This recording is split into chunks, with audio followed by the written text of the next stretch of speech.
WIIFTBPM. WIIFTBP. Media's just for you and me. WIIFTBP. Media's just for you and me.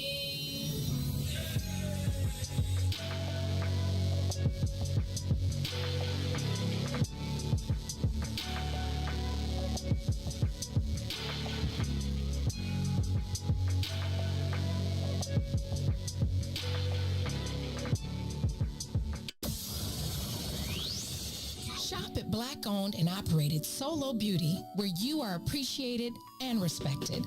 Located at 8158 South Cottage Grove, Solo Beauty can supply all of your black hair care needs. Solo Beauty is open from 11 a.m. to 8 p.m., Tuesday through Saturday.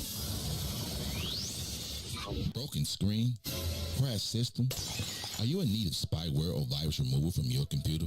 Well, contact RPC Computer Repair in South Shore and let us help you with all your computer repair services and print needs. Need office or print production services, copies, scans, fax, or even notary service? Then stop by and support RPC Computer Repair and Print Shop located 1741 East 71st Street in the 71st Street corridor, newly revitalized South Shore areas, and let RPC be your one-stop shop, where we believe RPC is your PC. RPC Computer Repair is also a UPS access point where you can drop off and pick up your important packages. So let RPC be of service to you.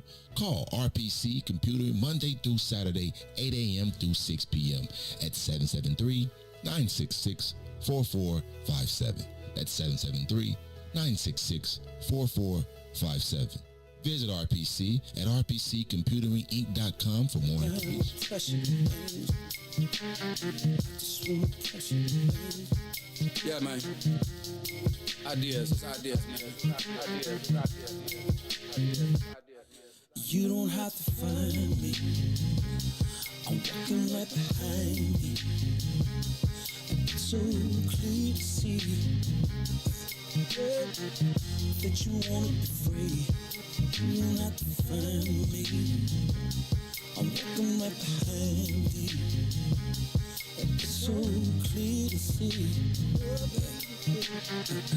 that you wanna be free. Let's go. Standing my ground, I can't mess around now. It's like my time is in a bottle, captured by your love, yeah. Now I know women's got this thing going on. We can't stay around so long, but I wanna come correct. Baby, get your foot off my neck. You don't have to find me. I'm walking right behind you. Understand clearly, that you wanna be free. It's the time that you spend making me think within. It's the trust still beginning. Fade away from beginning of the day. I can see you trembling times, and I can see you wondering mine. Is it me considered? Shoot us with it. See, you don't have to find me. I'm walking right behind you. It's so clear to see, baby, that you wanna be free. You don't have to find me. I'm walking right behind you. It's so clear to see that you wanna be free, yeah. I'm just trying to be the best I can. You can call me the troubling man. Matter of fact, I'm from the side of the street. Baby girl, you're calling on me. At the time that I feel the presence around me, something that I can't let go. It's your time, everything around me there. I just wanna hold on, but you don't have to find me. I'm walking right behind me. It's so clear to see that you wanna be free. I just wanna come correct best I can. Baby, get your foot on my neck. And just before you just leave, baby, I've been trying to tell you I can breathe. You don't have to find me, baby, baby. I'm walking right behind me. So clear to see that you want me free. Down pressure, baby. I just want pressure, baby.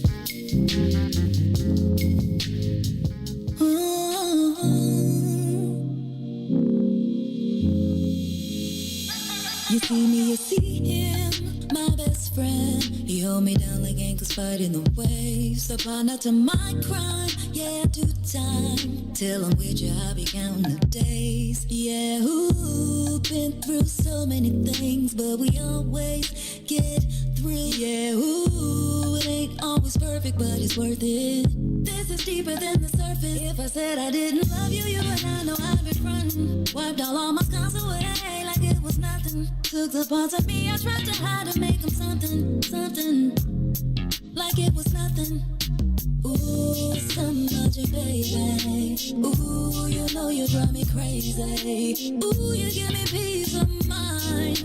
Ooh, let me tell you why. You make it easy. Say, to take it easy. Say, feel so easy. Say, easy to love. Say, to take it easy. Say, feel so easy. Say, easy to love. I never thought that I would give it to you, but now I don't think it's the time. I won't do it. I think it's cause the way you talk to me. Know how to say it without making me feel little. You're gracious even when you pop off on me. When you get done, I got a little something to drop off on you. Because you earned it with the time you took to put it that way. You got me liking to get put in my place. If I said I didn't love you, you would not know I've been frontin'. Wiped all my scars away like it was nothing. Took the parts of me I tried to hide to make them something, something. Like it was nothing. Ooh, some magic, baby. Ooh, you know you drive me crazy. Ooh, you give me peace of mind. Ooh, let me tell you why. You make it easy. Say, to take it easy. Say, feel so easy. Say, easy to love. Easy to love. You make it easy. Say, to take it easy. Say, feel so easy. Say, easy to love. You make it easy. You make it easy. You are listening to the most dangerous show in the WIFTBPM. I think that the black community is starting to realize. Ruthie Moore for Todd Stroger. I am the host of the Maze Jackson.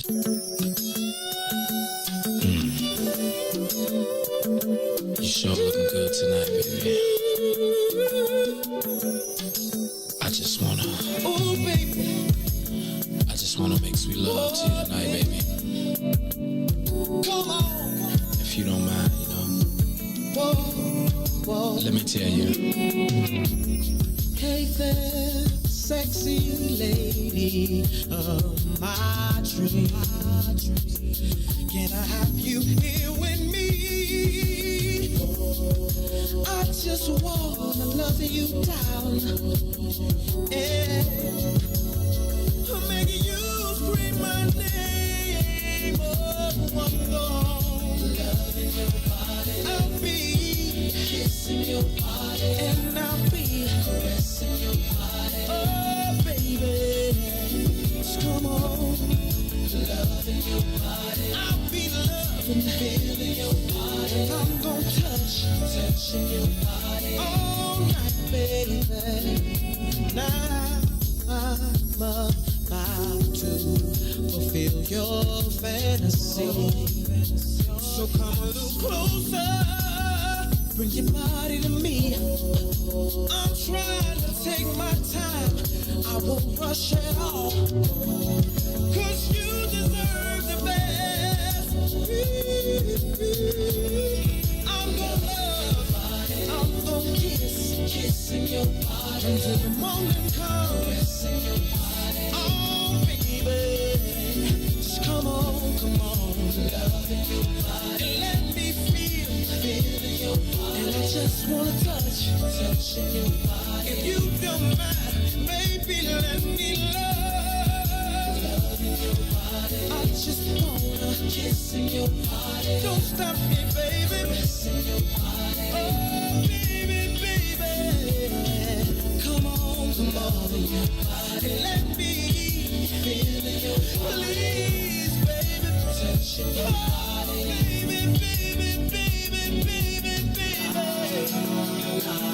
La la la la la. Oh, please, oh, please, baby, we gonna get it on tonight. Let's get it on, I wanna love, kissing your body all night, baby. Kissing your body, oh baby, don't stop, no. Loving your body, just let me love, feeling your body. I just wanna touch your body, you all night long. Come on, loving your body, wanna do it again. Kissing your body, I wanna do it again. Kissing your body, I just can't get enough of you, baby. Feeling your body, touching your body. I just wanna feel you tonight, baby. Makes me love. If you don't mind, if you don't sip a little wine, sip up and don't mind, spend a little time. Ooh, I wanna make me love. Ooh, I wanna make me love. Ooh, I wanna make me love. You are listening to the most dangerous show in the morning. This is What's in It for the Black People Radio. Maze Jackson, the most vociferous advocate for black people in the world.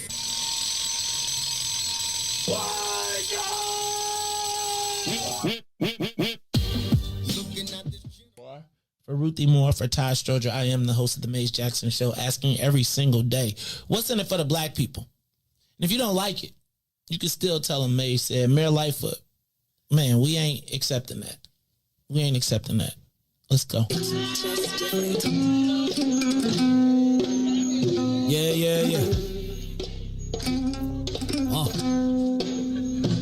Let's get down to business and go ahead and address the facts, man. Lightfoot seems more lesbian than black. Rahm Emanuel's another case, he was just as tired. 50 closed schools left much to be desired. Police had Anjanette naked on that body cam. They suppressed the footage so it couldn't touch a lot of hands. Reminds me of that 16 shots in that cover-up. Both of them similar, so I went and dug it up. George Floyd killed, a lot of riots happened in the town. Southside burned and they wouldn't let them bridges down. Grandmother sick, need a prescription and plus a couple groceries. You gon' have to travel just to get it now. COVID-19 out here shutting all the business down. Not enough SBA loans to even give around. So many failed businesses that you could put them in the pile. If you don't survive the pandemic, it's gonna sit you down. We sing, dance, play ball, entertain, and crack jokes. Government infested black neighborhoods with crack smoke. System that milked us so bad, we got lactose. Still trying to find out what's in it for us black folks. We sing, dance, play ball, entertain, and crack jokes. Government infested black neighborhoods with crack smoke. System that milked us so bad, we got lactose. folks. Still trying to find out what's in it for us black folks. Shout out to Willie Wilson, hope one day you get to send it. We need some different players in the game to handle business. Too many shady characters like Madigan and Blago. But when you really break it down, it's typical Chicago. City full of gangsters, it's what the land was built on. Same streets with hood legends, DNA get spilled on. Carjackers out here lurking, trying to get they steal on. Looking for a block to put them Hellcat wheels on. Let this give bogus appraisals a red line. Car crackers out here getting minimal fair time. Enough to seal carry, I stay with the pipe. But Illinois gun laws giving minimal rights. Stay up on the swivel, make sure I'm moving tight. Check all of my mirrors when I pull up to the light. Pick my homie up from out of town, man, he caught a flight. He was hella nervous, told him, shorty, this a way of life. We sing, dance, play ball, entertain, and crack jokes. Government infested black neighborhoods with crack smoke. System the milk is so bad, we got lactose. Still trying to find out what's in it for us black folks. We sing, dance, play ball, entertain, and crack jokes. Government infested black neighborhoods with crack smoke. System the milk is so bad, we got lactose. Still trying to find out what's in it for us black folks.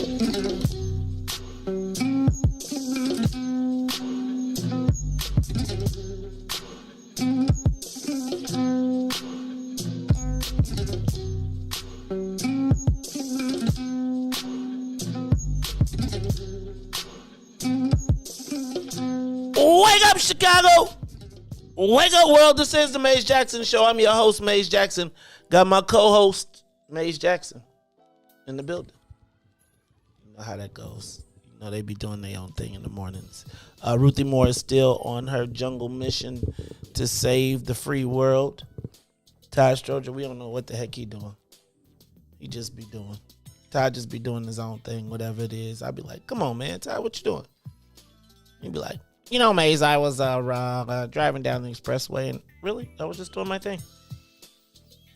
So in the building, though, I got to tell you, I got the double whammy in the control booth. I got the double whammy in the control booth because I got Miss Sonia Escobar and I got DJ Reese the Ruler in the building. Now, yeah, I got some terrible news today. I'm gonna save it till after 6:30 because I gotta tell y'all some things that are happening at the station. My heart is broken, but it's okay. I'm gonna pick it up. I still been trying to figure it out. We gonna get it all together. This is the Maze Jackson Show. I'm your host, Maze Jackson. So let's do this. Let's jump into it. Let me say what's up to the lady in the building. What's up, Miss Sonia Escobar? How you feeling today? Good morning.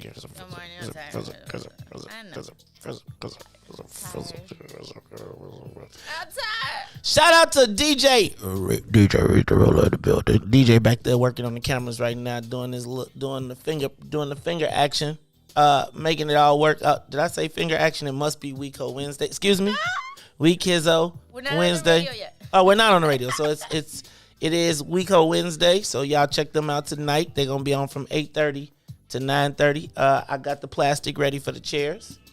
Got us. Oh yeah, because you know you if you would have saw Reese's shirt last week, you'd have been. I was making sure there wasn't no clippings nowhere around here. Gotta say, we got In the Zone tonight with Brian Foster. Don't forget, we also have Chris the Critic.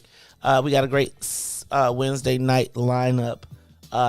Ron Rilla will be on the ones and twos, while DJ will go from on-air person, going from on-air personality to board op back to on-air personality.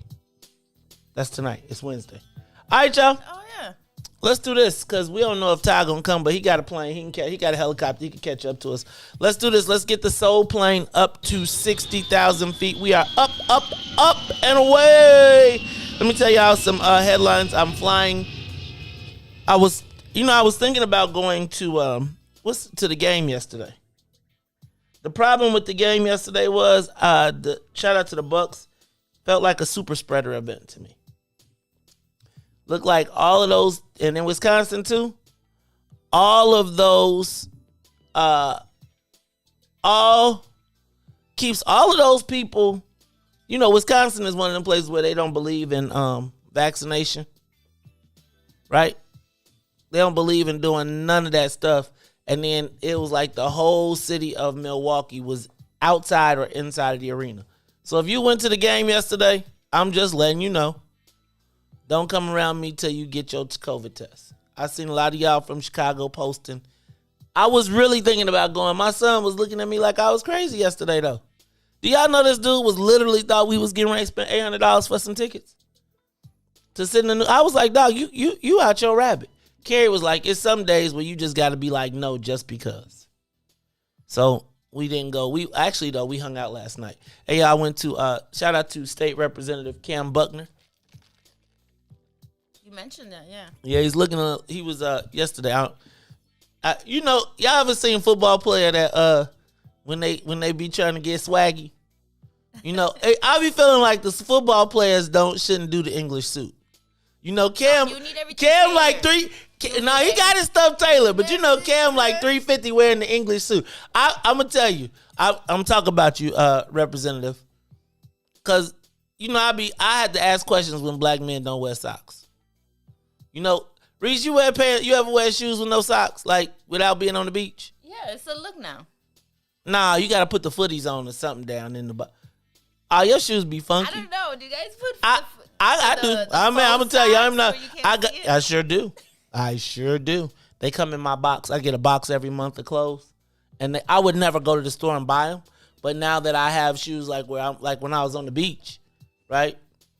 You know, you want to be walking across the beach, have sand, but you don't want sand. Nah, do guys wear those? I'm gonna tell you, they came in the box. I was like, I ain't turning down. It makes sense. It does. I just don't want musty shoes. Because the worst is musty shoes. You ever had somebody come to your house with shoes and you be like, dog, what did you kill in those mugs? Or like, have you ever been somewhere and had to take your shoes off and it's like, I wasn't prepared for this. Yeah. Especially in the summer. So, yeah. I do wear the socks that go way down in your shoe. But they always, when you take them off, they always come off. So it's like you didn't really have them on in the first place. All right. So how about the Bucks? Did everybody? I wanted Phoenix to win. I'm not gonna lie. I went to the Phoenix Suns game for the playoffs during this summer, and that bad boy was off the chain. But I gotta tell you, it must have been off the chain. It seemed like it was off the chain yesterday with at the Bucks Stadium. And then think about it, they got to win at home in front of their home audience. A lot of Chicagoans went up there yesterday like, hey, man, y'all some sellouts. Acting like y'all, like, we glad the Bucks won. We ain't glad the Bucks won nothing. And I'm a little salty that Bobby Portis got a ring and snuck out on here and got a ring the next year. That's kind of bogus, too. But good luck to that. I'm no hate. That would be Chicago of me if I hated. So I'm not going to hate on them. All right, I went out to lunch yesterday. Brother Sadiq, we went to lunch in white people land. It was funny. White people live a different life, y'all. I'm just telling you. It was like we sat outside. It was like I was like, hey, brother, this is what they was trying to do on 75th. It didn't work the same way, though. Yeah, we hung out yesterday. You know what? The funniest thing. Okay, can I tell y'all, where are we at with dogs in the restaurant? Yesterday, we went to an outdoor patio where the dog was on the patio. He consumed the space in the patio, and at a certain point, he made me a tad bit uncomfortable because he started looking at my plate. He stood up and was sniffing around, and, you know, like his owner is being completely oblivious, and I'm like, your dog is getting closer to me. Your dog is getting, and Brother Sadiq was like, you don't want to tap him?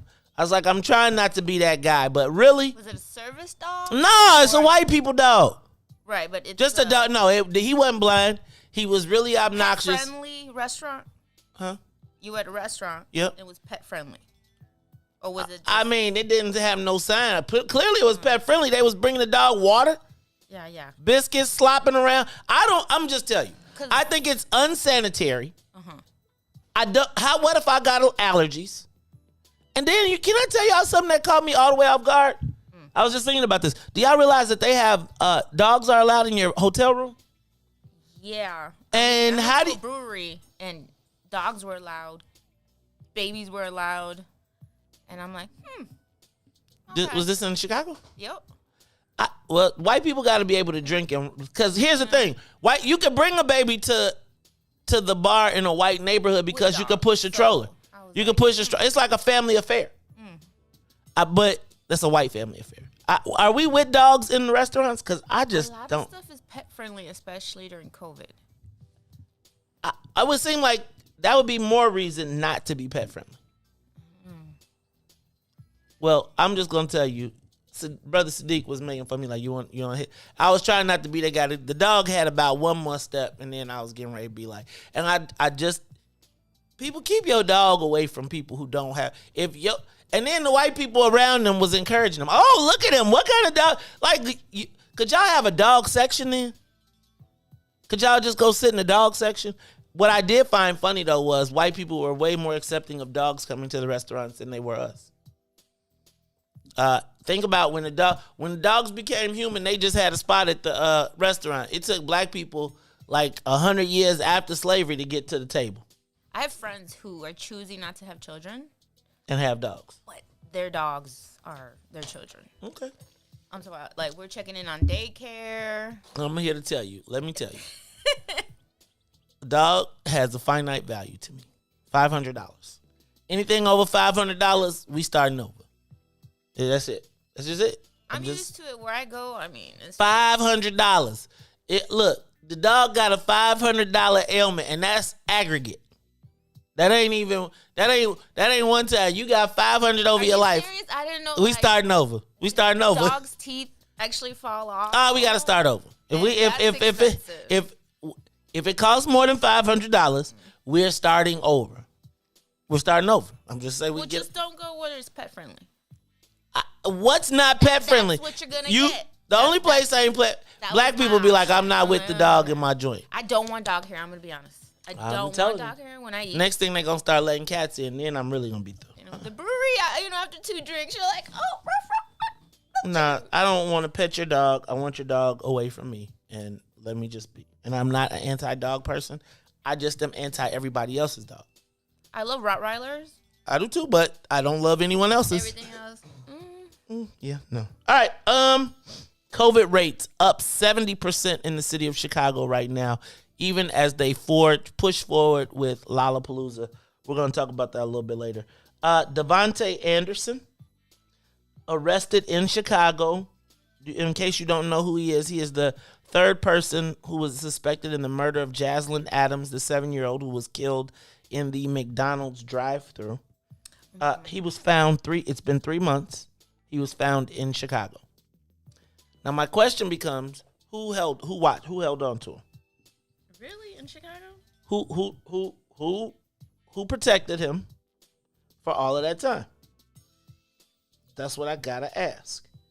There has to be a time. There has to be a time when we gotta say enough. And if you held on to him for all of that time, it seems like you would be complicit in my eyes. Harboring. We can't do this. We just can't, in my estimation. All right, y'all.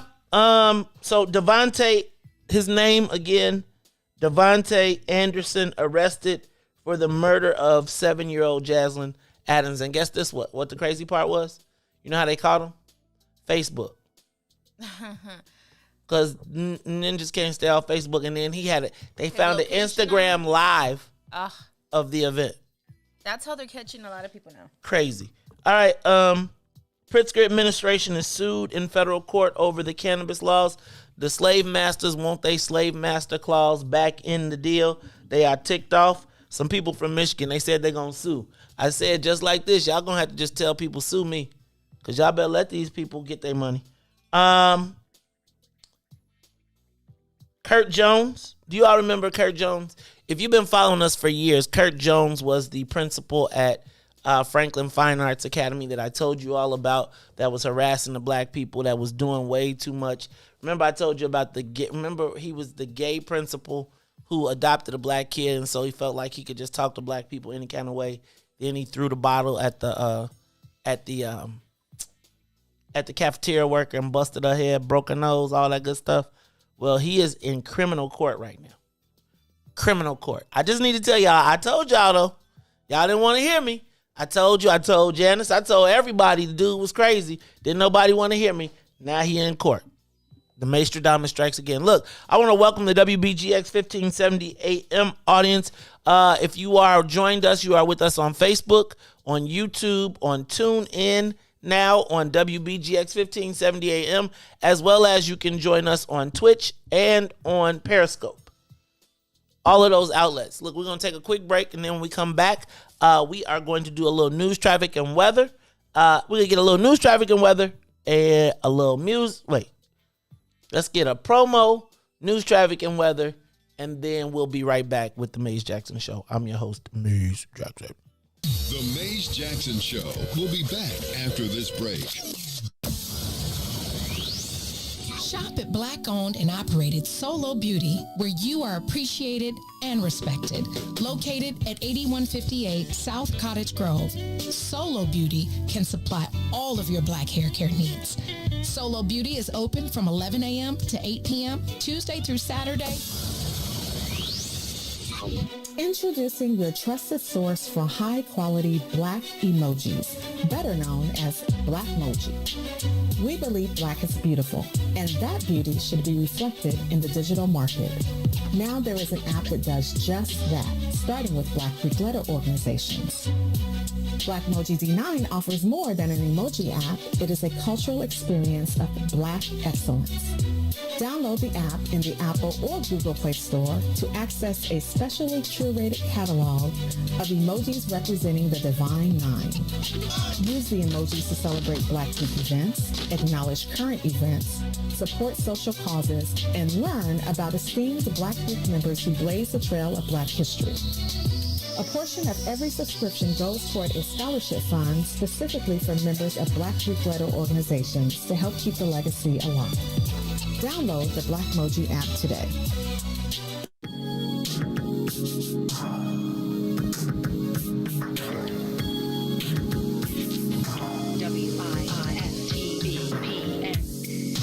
I can see it in your eyes. You've been hurt way too many times, baby. And if I'm being honest, yeah, I can tell, girl, that you want this, yeah. But I can only wait for so long, girl. Giving us both some space so we can see. But don't make this too hard, yeah. 'Cause I still want you right next to me, girl. It's plain to see, yeah. Don't play with it, baby. Life's too short, gotta make a decision, yeah. It's time to make up your mind, girl. You gotta make up your mind, girl. You don't have to say a word. Writing's all over your face, yeah. You don't have to hurt no more. Just give me your love. You don't hold back and let it go. But I'ma only wait for so long, girl. Giving us both some space so we can see. But don't make this too hard, yeah. 'Cause I still want you right next to me, girl. It's plain to see, yeah. Oh, baby, life's too short, gotta make a decision, yeah. It's time to make up your mind, girl. You gotta make up your mind, girl.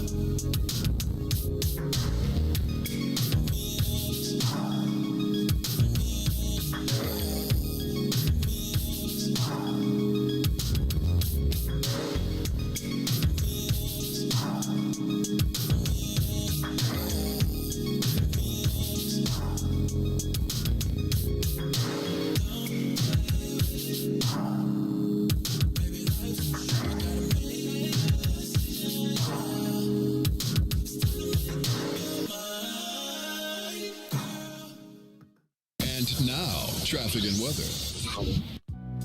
Good morning. What's in it for the Black People Media family? The time is now 6:35 a.m. and I am Reach the Ruler with your Chicagoland area sports, traffic, and weather update. In sports, the Chicago White Sox played Game 3 of 4 against the Minnesota Twins on the South Side. Jose Abreu was a single away from completing the cycle as the Sox rally in the 8th to win 9-5. The Chicago Cubs kept the rally hat going as they were down 6-1 in the 9th and rally 6 runs as they win 7-6. NBA Finals Game 6 last night. The Milwaukee Bucks took on the Phoenix Suns. Giannis puts up 50 as the Bucks win their title since 50 years ago, 105-98. Giannis was the Finals MVP. Now on the traffic on the Kennedy, O'Hare to the Loop, 27 minutes. Outbound to O'Hare, 18. On the Eaton, inbound from Deerfield to Exchange, 32 minutes. Outbound Exchange to Deerfield, 27. On the Eisenhower, inbound from Thorndale to the Loop, 34 minutes. Back out to Thorndale, 29.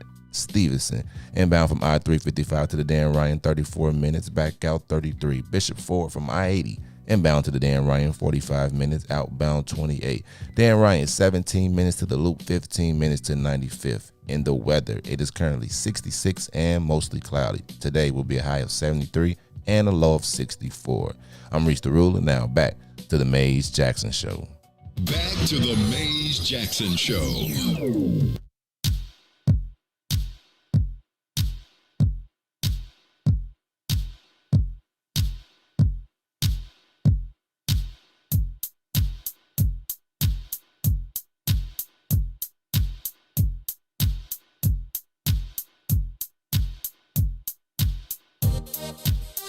What's in it for the black people? What's in it?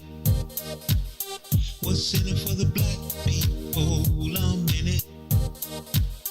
What's in it for the black people? What's in it? What's in it for the black people? I'm in it. For the black people. For the black people. For the black people. For the black people.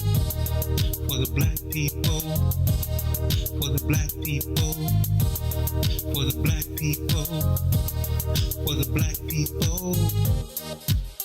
What's in it for the black people? Let's hear it. What's in it for the black people? Don't fear it. What's in it for the black people? Let's hear it. What's in it for the black people? Don't fear it. For the black people, for the black people, for the black people, for the black people, for the black people, for the black people, for the black people, for the black people. What's in it for the black people? You know it. What's in it for the black people? Let's show it. What's in it for the black people? You know it. What's in it for the black people? Let's show it. You are listening to the Mays Jackson Show. I'm your host, Mays Jackson. Got my no co-host. No call, no show. Old Todd. At least Ruthie told us what she was going to do. I am sitting here. You know what? I'm sitting here thinking to myself, what Todd be at? What you think Todd doing right now? Think he's laying in the bed twiddling his thumbs? Did they have a board meeting last night? Well, I think getting back in the workforce longer than 3 hours a day is exhausting. Yes. I get it. You know, because the work he does, it's mentally exhausting. I be seeing Todd driving around. The other day I was like, Todd was like, I gotta go. I was like, okay. An hour later, I saw Todd driving by McCormick Place. I was like, but you know, when you just start a job, you really want to like impress the boss. So he's probably giving 1,010% as always. You probably 100% right. That's probably what's happening. You gotta get it right. You do gotta get it right because they will get you. So all right, well we'll see if we gonna get Todd. Let me do this. Let me get to. Did you say the story about Kenneth Williams? You guys know who Kenneth Williams is? Kenneth Williams was the getaway driver in the murder of Hydea Pendleton. He got 42 years yesterday. 42 of them bad boys. With a chance at parole? I mean, yeah, I guess. But 42 years, that's a... Nate Pendleton was like, look, dog, we don't want to hear no remorse. Just serve your time.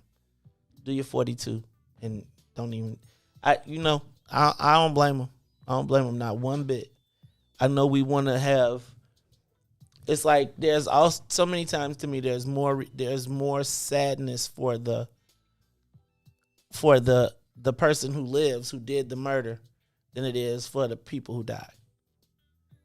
So I think I think he gets what you get what you get, and you get what you got. I mean, I'm hoping he does it. I'm just saying. Yeah. Mm-hmm. What is going on here? All right, y'all. So it's the Maze Jackson Show. I'm your host, Maze Jackson. We are going to ask the social media question today. Sonia, find me a big voice in there somewhere because I am ready for the social media question of the day. Y'all, because I think I got a doozy. I don't know if you saw the rocket. Let's hit it. It's time for the social media question of the day. Yesterday, I don't know if you all saw the rocket ship that went into space. First of all, I cannot believe that Jeff Bezos honestly made the rocket look the way that it did. Now, it was so... I felt like there were... I can't wait to hear what they got to say about it on Week or Wednesday. Really, because that joker looked like a straight up... You know what? I watched it blast off, and I was like, oh, look at that. And then I was like, Did you see how it was shaped? Mm-hmm. For like a split second, and then I was like, No, I think it was like, and then once it went up, everybody was like, this is... I did have that moment where I was like, He just put his joint on the table like, yo. It's like a Family Guy episode. Like, you can't write this stuff, you know? Nah, that was crazy, man. That was crazy. See, everybody knows what we're talking about. There was somebody said it looked like a circumcised space giant. They said that there were women all around the country who were like, go Jeff. No, I'm just joking. Let me say that. So I think he thanked his workers. He said, everybody, all y'all who buy Amazon products, y'all made this possible. And everybody who did was like, dang, well, could you make some salary and benefits possible? But Jeff Bezos, when he came back, also did something. Because I think he got a lot of backlash for, I think the billionaires are getting backlash for going into space. And I think one of the things that, like, it's like, because it is, here you are, billionaires, the world is starving, there are people, and the best thing you could do is you and 4 people spend hundreds of millions, if not billions of dollars to go to space. And so coming back, I think he was facing some criticism. So did you see what he did when he got back? No, but I don't know why people are shocked that people with money spend their money. These billionaires spend so much money on faking it. Oh, yeah, they just wear T-shirts. They don't even have logos, bro. They wear hoodies. Meanwhile, they're buying islands. Right. So you can't. You know, they have people who say, make me look poor. Yeah. All right. I'm relatable. Oh, do y'all watch, do you watch Billions? No. Hey, Reese, could you turn up the air conditioning, too? If you watch Billions, they spend their money. Right. And remember that, do you remember the phase when they were all giving away all of their money and they said, we're going to give all of our money away before we die and we're not going to give it to our kids. Come on, but bro. then they give it to a charitable organization so they can write it all off. Right. You give it to the foundation. You put your kids in front of the foundation. But. And they still get financial aid because they know where to put their money. And they don't pay taxes. And they don't pay taxes. All right. But here goes the crazy part, though, yo. Here goes the crazy part. What was the crazy part? When he landed, he gave in his speech, he has a new award called the Courage and Civility Award. So basically, he gave Van Crying Ass Jones and Chef, what's the chef's name? Chef Jose Andres. Remember who fed all the people in Haiti when they had the hurricane and he was all over on TV and all that stuff? He gave each one of them $100 million each to spend as they choose. whether it's with their foundation or with other people, but he awarded them $100 million. Van Jones should have been crying then. But this leads me to the social media question of the day. Reese, do me a favor, come in here and turn on this phone too. I'm going to show you how to turn it on. The social media question of the day. What would you do with $100 million? What would you do with $100 million? Bring it over here. I'm going to show you how to do it. What would you do with $100 million? This is when I wish the president was here. President Stroger? Mm-hmm. Why you think what? Why? He knows about money, investing. He knows and this about... is a little outside of my scope. And how do I, number one, protect it? Pay what I owe on it. Taxes. Because that's all I know. But something that big, I mean, hire the best money people. Step one, to protect it. Ooh. Plug that up now. All right. So I'm going to open up the phone lines. I want you to give us a call. $100 million. What would you do with $100 million? Sonia, open up the phone lines. Y'all give us a call. 872-259-7474. 872-259-7474. Jeff Bezos gave Chef Jose Andres and Van Jones $100 million each. What would you do with $100 million if you gave it? So I'm with you on the finding the investor, and I'm going to let's put all that. Did you turn the air on too? What would you do with $100 million? And I ask this because it seems like, Van Jones imagine dude got off the rocket, came down and said, hey, you and you, y'all both got $100 million. What you doing? So here's the things things I put down. Myself, my family, my friends, and then blackness. Because the moment that Van Jones went from crying crying Sambo, to he getting ready to be getting all types of proposals from everybody in the world. He has just been launched into another stratosphere. The game has changed for Van Jones. Yeah, he'll probably have the Van Jones Institute. Right. Van Jones Foundation that's going to feed into the institute that allows him to scholarships to lawyers for criminal justice. Maybe him and Kim. Maybe he invests. He gives $50 million to Kim Kardashian. They invest. Because you heard about her, Kim and Van, right? Yeah, that's just a rumor. You think so? They've been spending a lot of time together. Anyway, by the way, Kanye is releasing a new album. Shout out to Bueller McLeod, who did not get any of us any tickets. That's all right, though, Bueller. We see how you do.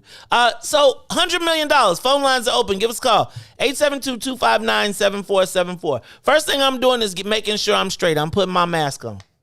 So, I'm going to start a foundation. I'm going to hire myself with a salary as the chairman of the board, not the chief executive officer. But I want... I'll pay myself $250,000 for quarterly board meetings, right? $100 million. Then after that, I make sure that I have a home, a nice one at that too. Which at that home we'll also have the offices. So I'll write half of it off. And it should be located like in Puerto Rico. Nah, I'm gonna locate it. Like an island. I wonder, do you? Maybe I build an island, buy an island, and build a black paradise. I don't know. What do you do with $100 million? Like, does it make Van Jones worth more in the black community, more valuable asset to the black community? Of course. If you have resources, hey, let's figure out a way to work out something together, You think? 100%. Interesting. And he's already in Washington. He's already familiar with that process. He's familiar with the celebrity life, right? And what do they say? Washington is like the ugly Hollywood. Do they say that? Yeah. I didn't know that. Egos, right? They're just a little uglier. but more powerful. But way more powerful. $100 million. Can you change your community with $100 million? What you doing with that $100 million? I gotta know, what do you do with $100 million? Cause you know you ain't gonna be able to do enough right. Black folks gonna wear you out. I want to know, is Van Jones back to the picnic though? Yes. $100 million. Oh boy, I got $100 million. Come on in. How can we talk? That's how it works. He should buy a skyscraper, get offices, put young black tech savvy people, let them live on certain floors, let them work in other floors, see what they come up with, because then he'll own anything they do. But I'm thinking as like the owner though. Yeah, I'm thinking like, does he have an obligation to the black community?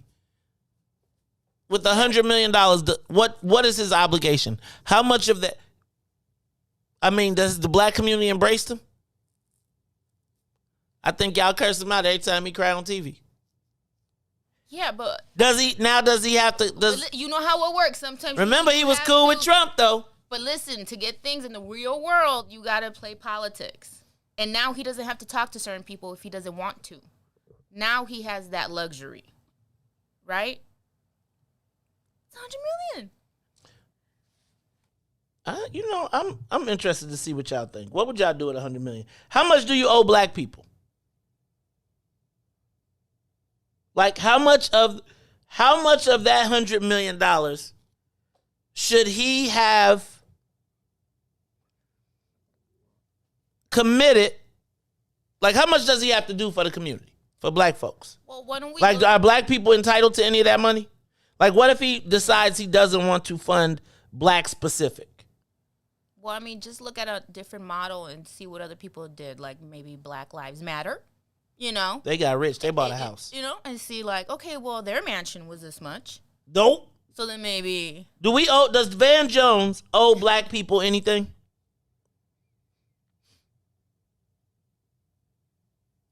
How much of the $100 million that Jeff Bezos gave to Van Jones to do with whatever he wanted to do, how much of that do you think Van Jones should have to commit to black people? Quarter of it? Can he do things that help all people?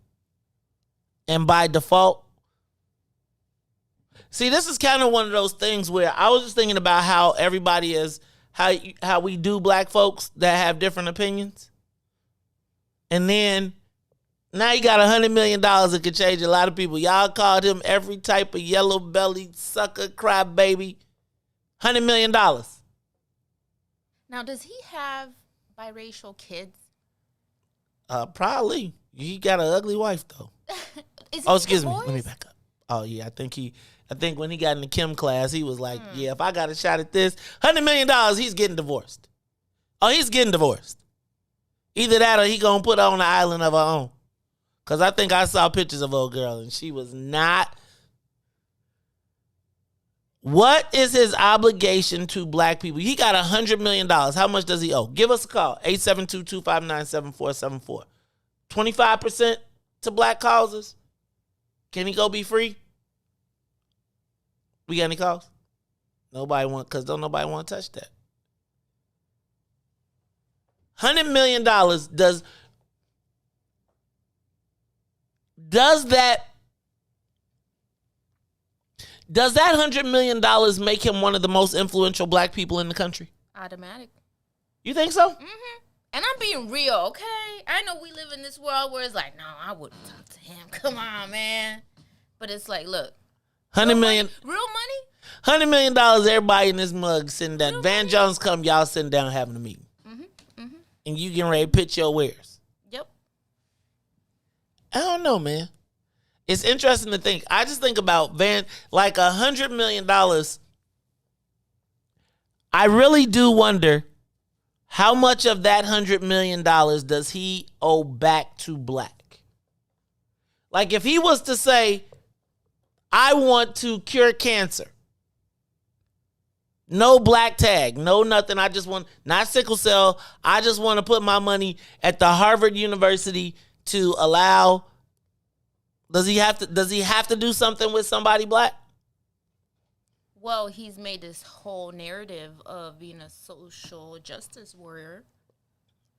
He was a climate change warrior at one point. You know. Now you have the funds. Maybe he just creates a bill for. I'm gonna take my $100 million. Like, black people make. Do you think he feels some kind of way?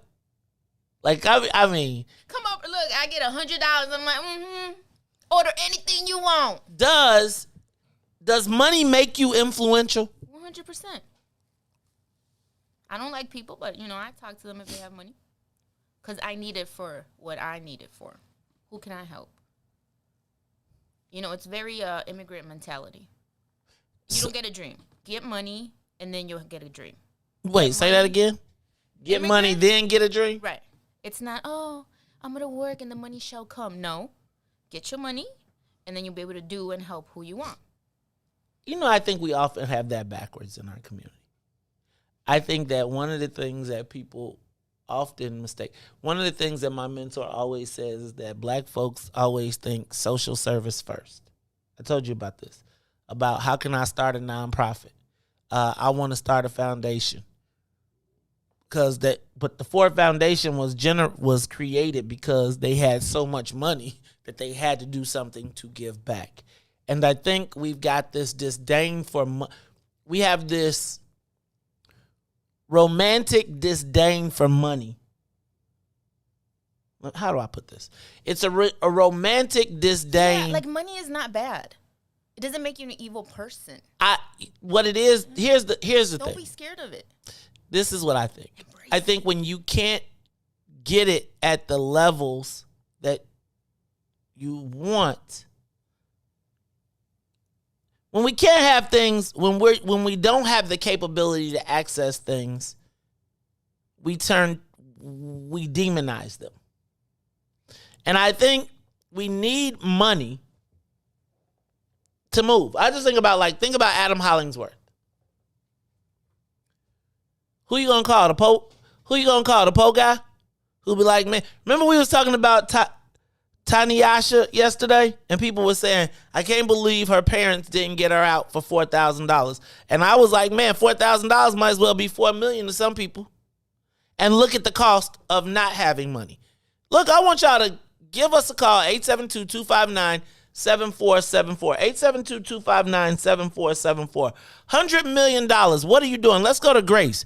Grace, you're on the Maze Jackson Show. Grace? Hello? Caller? Grizz. What's up, Grizz? Yeah. That's the computer. How you doing, man? Man, I'm doing good, and you? Great. That's great. That's great. So, myself, I know you asked what should Van Jones do, but me myself, I think of it in the same context of if I played the lottery or if I came into some money. I think about my family first because that's how my family always operates. So when I'm talking about that large amount of money, yeah, I'm thinking of my immediate family first, but then I think about my black community. And I also selectively think about how I could empower those who have the same agenda as me. And that is in black community. I'm not just giving money out to support politicians who are running in a system that has that are going to get compromised anyway. So I think about programs that help sustain viability in the community, maybe buy a property, part of it, maybe $50,000 or $100 million, $50 million. I was about to say, dog, you got $100 million. 50 million, excuse me, $50 million. I'm buying up a lot of property. Okay. But then again, the other $50 million, I'm setting aside to help get people out of this country. Now, where you gonna get them to? I was just thinking that's something. I want you to call back a little. Where you gonna take them to? Well, I'm not gonna take them. I'm gonna let them decide. But it'll be a program, some type of program to get them out of this country. There's plenty of countries in Africa that you can invest that money in and get a better return than over here. All right, I'm gonna rock with that. I'm gonna give you some. I'm gonna give you a little bit on that one. I like some of what you said there. That $50 million reinvestment. I'm just telling you though, I have been to Africa. I'm just gonna tell you, you got no trip. I'm not tripping, but I'm gonna tell you when you get to Africa, you gotta do a little work because all the infrastructure. You gotta do some work. It ain't easy. Oh, it ain't easy at all. You got to do some work. Okay, so I'm with you on that. I appreciate that. Well, look, we're going to do a quick thing. We're going to take a quick break. We're going to play us some Dante. Then we're going to have news, traffic, and weather, and then we will be back. And we'll take your calls. So callers, give us a call, 872-259-7474, 872-259-7474. You had $100 million. What you going to do? The Maze Jackson Show will be back after this break. Call in and say it with your chest. 872-259-7474. That's 872-259-7474. Give us a call and say it with your chest. 872-259-7474. Broken screen? Crash system? Are you in need of spyware or virus removal from your computer? Well, contact RPC Computer Repair in South Shore and let us help you with all your computer repair services and print needs. Need office or print production services, copies, scans, fax, or even notary service? Then stop by and support RPC Computer Repair and Print Shop located 1741 East 71st Street in the 71st Street corridor, newly revitalized South Shore areas, and let RPC be your one-stop shop, where we believe RPC is your PC. RPC Computer Repair is also a UPS access point where you can drop off and pick up your important packages. So let RPC be of service to you. Call RPC Computer Monday through Saturday, 8 a.m. through 6 p.m. at 773-966-4457. That's 773-966-4457. Visit RPC at rpccomputeringinc.com for more information.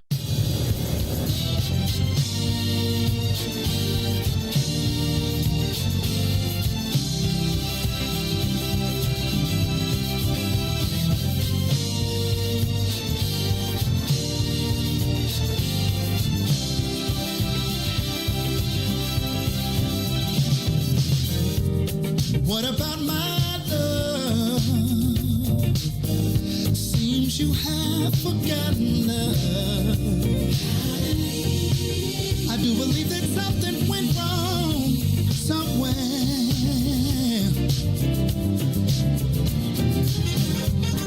What about my feelings? Do they mean anything at all? You got me so in love, I'm too blind to see. And that you got my love, now you wanna put me down. Now that you got my love, got me standing on shaky ground.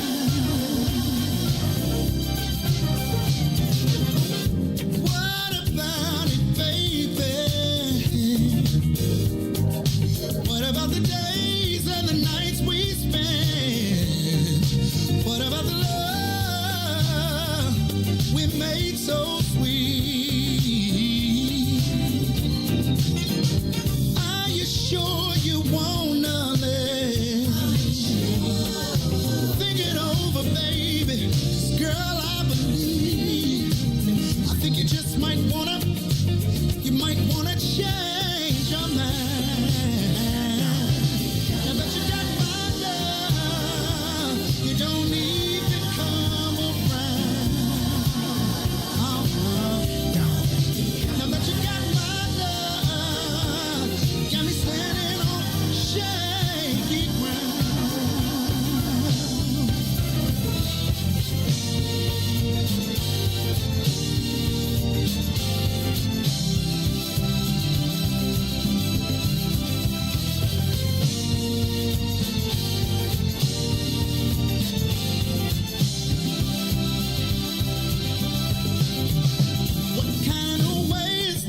treat you, man.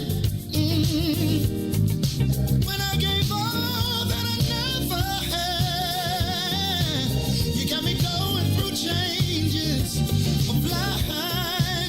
you. Are you sure you wanna live? Think it over, babe. 'Cause girl, I believe. I think you just might wanna change your mind. Now that you got my love, you don't even come around. Now that you got my love, you got me standing on shaky ground. Yeah. Now that you got my love, you don't even come around. You don't come around. Now that you got all my loving, you got me standing on shaky ground.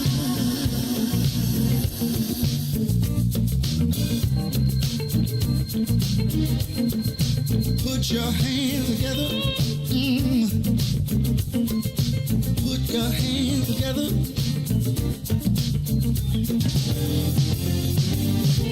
Before you leave out the door, before you leave out the door, baby, won't you change your mind? Really wish you would change your mind. Now that you got my love, you don't even come around. Now that you got my love, you got me standing on shaky ground. Now that you got my love, you don't come around. Now that you got all my love, you got me standing on shaky ground.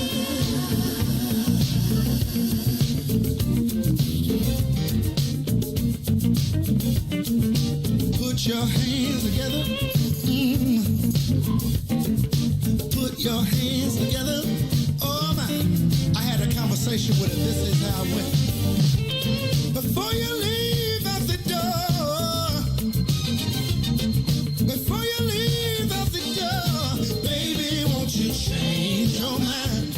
Oh, Lord have mercy. 'Cause I need you and you need me. I know we can be happy. Just wait and see. Baby, won't you change your mind?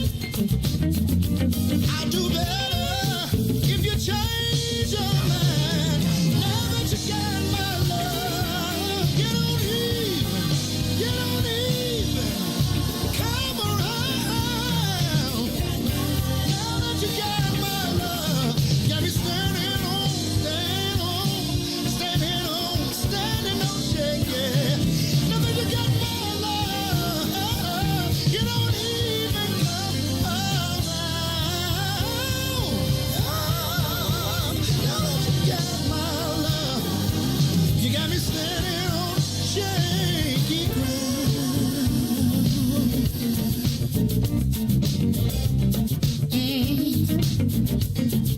Baby, won't you change your mind? Baby, won't you change your mind? Oh no, I've been hoping, baby. I've been praying, baby. Yes, I have. Baby, won't you change your mind? Oh no.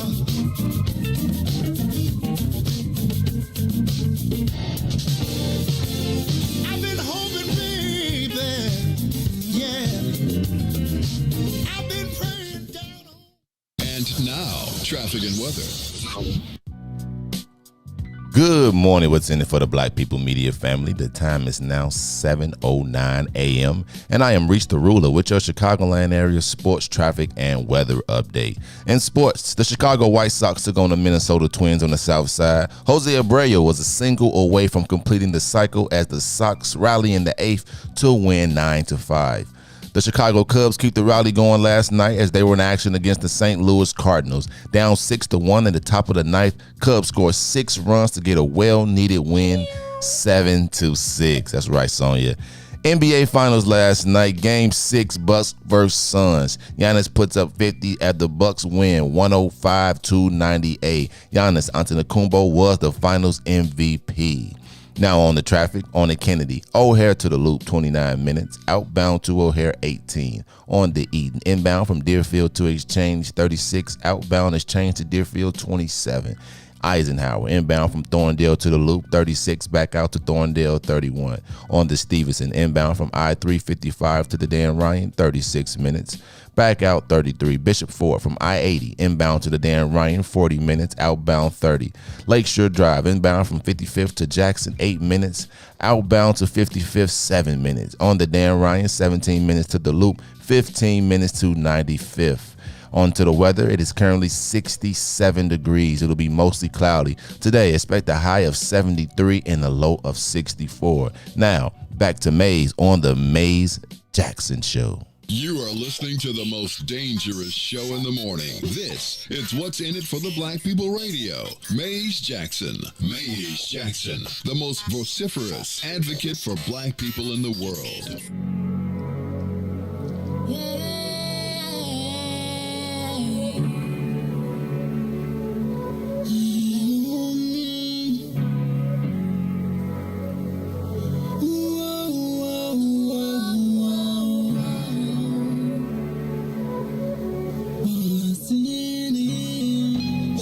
For the black people, cause economically we are not equal. Waking up to lies, can't doze no more. I told y'all, yeah, this a dangerous show. Don't go to church if you ain't trying to help us.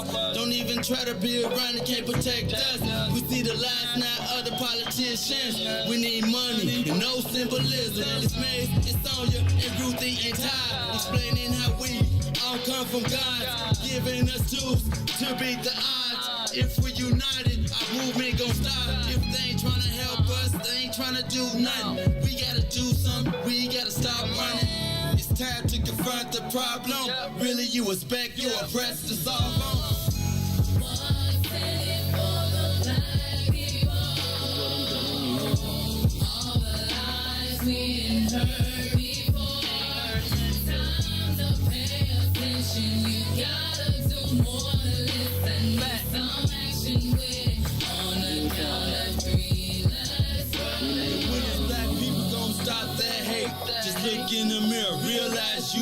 Wake up, Chicago. Wake up, world. This is the Maze Jackson Show. I'm your host, Maze Jackson. I don't have a co-host. I'm trying to get the computers working. It's just one of them mornings this day. But I got to tell y'all, I am asking the social media question of the day. What would you do with $100 million? What would you do with $100 million? I want to know. Give us a call, 872-259-7474. 872-259-7474. Let's go to the live lines. Brother Frank, you're on the Maze Jackson Show. What's up, brother? What would you do? Nothing much, my brother. Say good morning to you all at the same time. You know, Brother Maze, I'll try to hold back on calling in. So one of the other callers are calling too. They want to say Frank just be dogging the phone in. So I'm glad the other brother did call in. So I waited as long as I could. But listen, the main thing I wouldn't do, Maze, the main thing I wouldn't do was just stop passing on out until it's gone. Really, $100 million is not a whole lot of money when you're talking about doing something for the Afro-American community. My main mentality going to be is my main job is to grow this money. So I'm gonna take $50 million right off the bat and put it in the interest earnings savings account. My job is to grow this. Okay, the other $50 million. Okay, my mom comes from a family of 5 women. Okay, so 4 sisters, 4 branches of the family gonna get access to $5 million of a piece to do with it what they want to do with it. If you blow it, it's gone. Okay. My branch going to have access to $10 million. So that's $30 million right there. The other $20 million, 10 of it, I'm going to take 5 and get 5 and 5 to give my favorite black-owned media. Donate to them. That's the Maze Jackson Show. Hey! And the Roland Martin Unfiltered Show. That's right off the bat to solidify y'all. The other $10 million, I'm going to give the HBCUs to set up a scholarship fund. Until that running, unless you are a billionaire, Brother Maze, you know, or close to $1 billion, like $900 million or more. You can't really do nothing fantastic like you want to do for your for your African American community. So the main job is to grow that money and get there. Then you can reach back. What I have left, I'm gonna pass down to my eldest son to continue to grow. Then to my grandson, eldest grandson, and so forth and so on. Eventually, when about 40 to 50 years, my family will be billionaires. Then you can reach out and do something great and fantastic for the African American community without breaking yourself. Your main job is to grow that money. That's the way I see it. I do like I do if I win a big lottery, like that one brother said. Live off half the interest after taxes. Put it in federally insured, protected bank. So if anything happens to the banking industry or Wall Street, you get a dollar for dollar back from the government and not 10 cents on the dollar. Okay? Your main job is to grow that money. Become a billionaire, then read back. In short, that's what I wanted to say. That's what I do with it. That's smart thing you can do with it. Thank you, brother. Brother Frank, I appreciate that. All right, Brother Frank say he would invest that money and grow with it. And so y'all ain't getting nothing. Except for what's in for the Black People Media. I take my $5 million. Let's go to Courtney. Courtney on the Maze Jackson Show. $100 million. What you got to do? And do you owe Black people any of that money? I'm just curious. Well, one of my things is that what better my community, better my everything else. I would start a trade school. Right? I would start a trade school. If I get money, I'm going to help somebody else to figure out how to get the money. Now let me ask you a question, though, Courtney. Let me ask you, though, trade school, do you think trade school is effective? Because it seems like we always ask for trade school and the people ain't necessarily, it's like I feel like we're trying to push people to trades that they ain't necessarily trying to get, even though there is money to be made in there. Well, that's the thing, right? You got to realize what's for today's time, right? A lot of stuff is more technical. A lot of stuff is more digital instead of it being so mechanical as it used to be. I see what you're saying. I think we need to go towards trade schools that are more up to date and in times, and learning because we got to be able to plan for the future, right? And somebody's still going to have to fix something. I mean, I get what you're saying about the trade schools, and that may be a dead topic for some people, but I think we still have people that have to be able to build something. Just even with one of my trades, I'm a gunsmith. So you a gunsmith? That's one thing that's not even talked. Wait! You make good. What? Courtney, we gotta get you in here. You gotta show us the guns, man.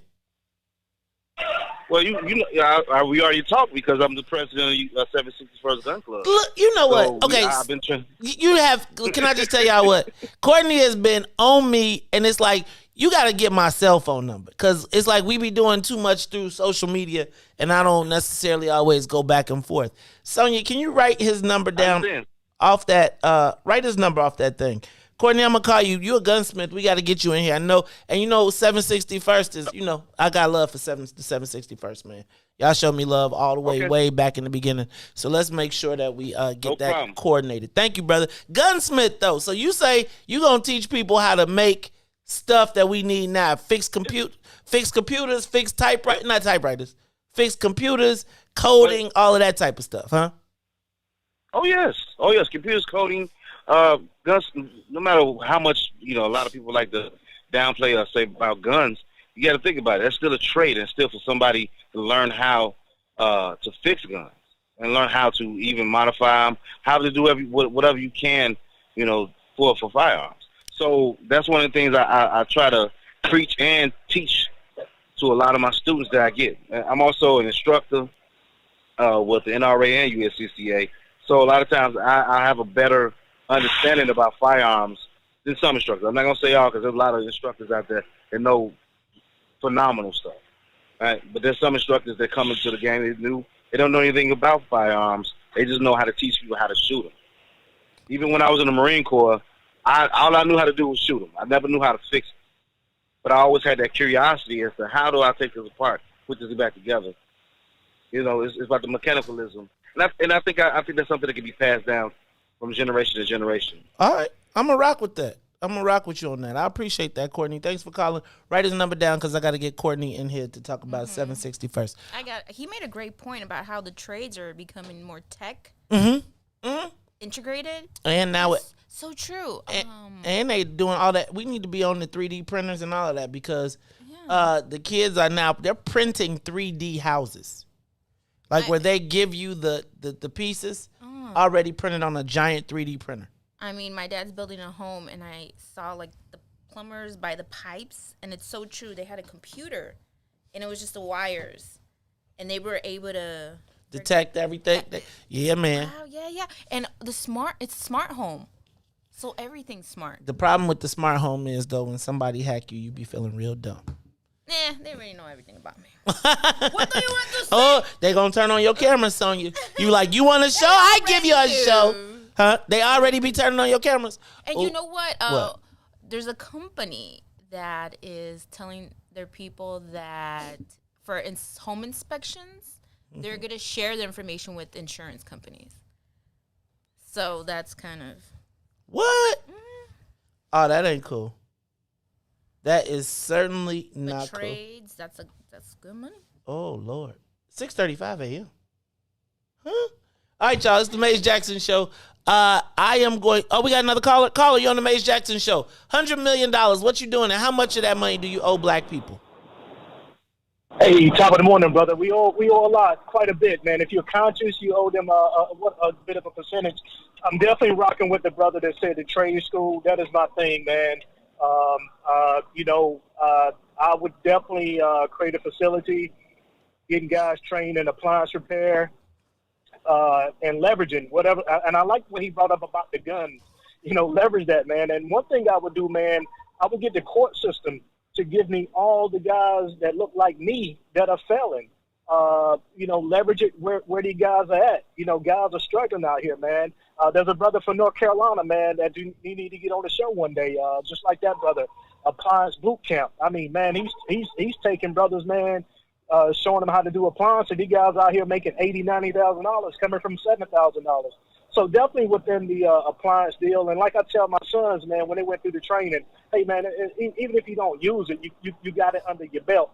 So I think, if you're conscious, you definitely owe your people something because how much? We give. How much you think they owe? Like, ballpark me real quick. So out of 100, do you got to give them 10? You got to put 10? And like, you know what I'm saying? Like, how do you pick? Yes, sir. Well, I think it's a percentage, man. It's probably hard to nail it down.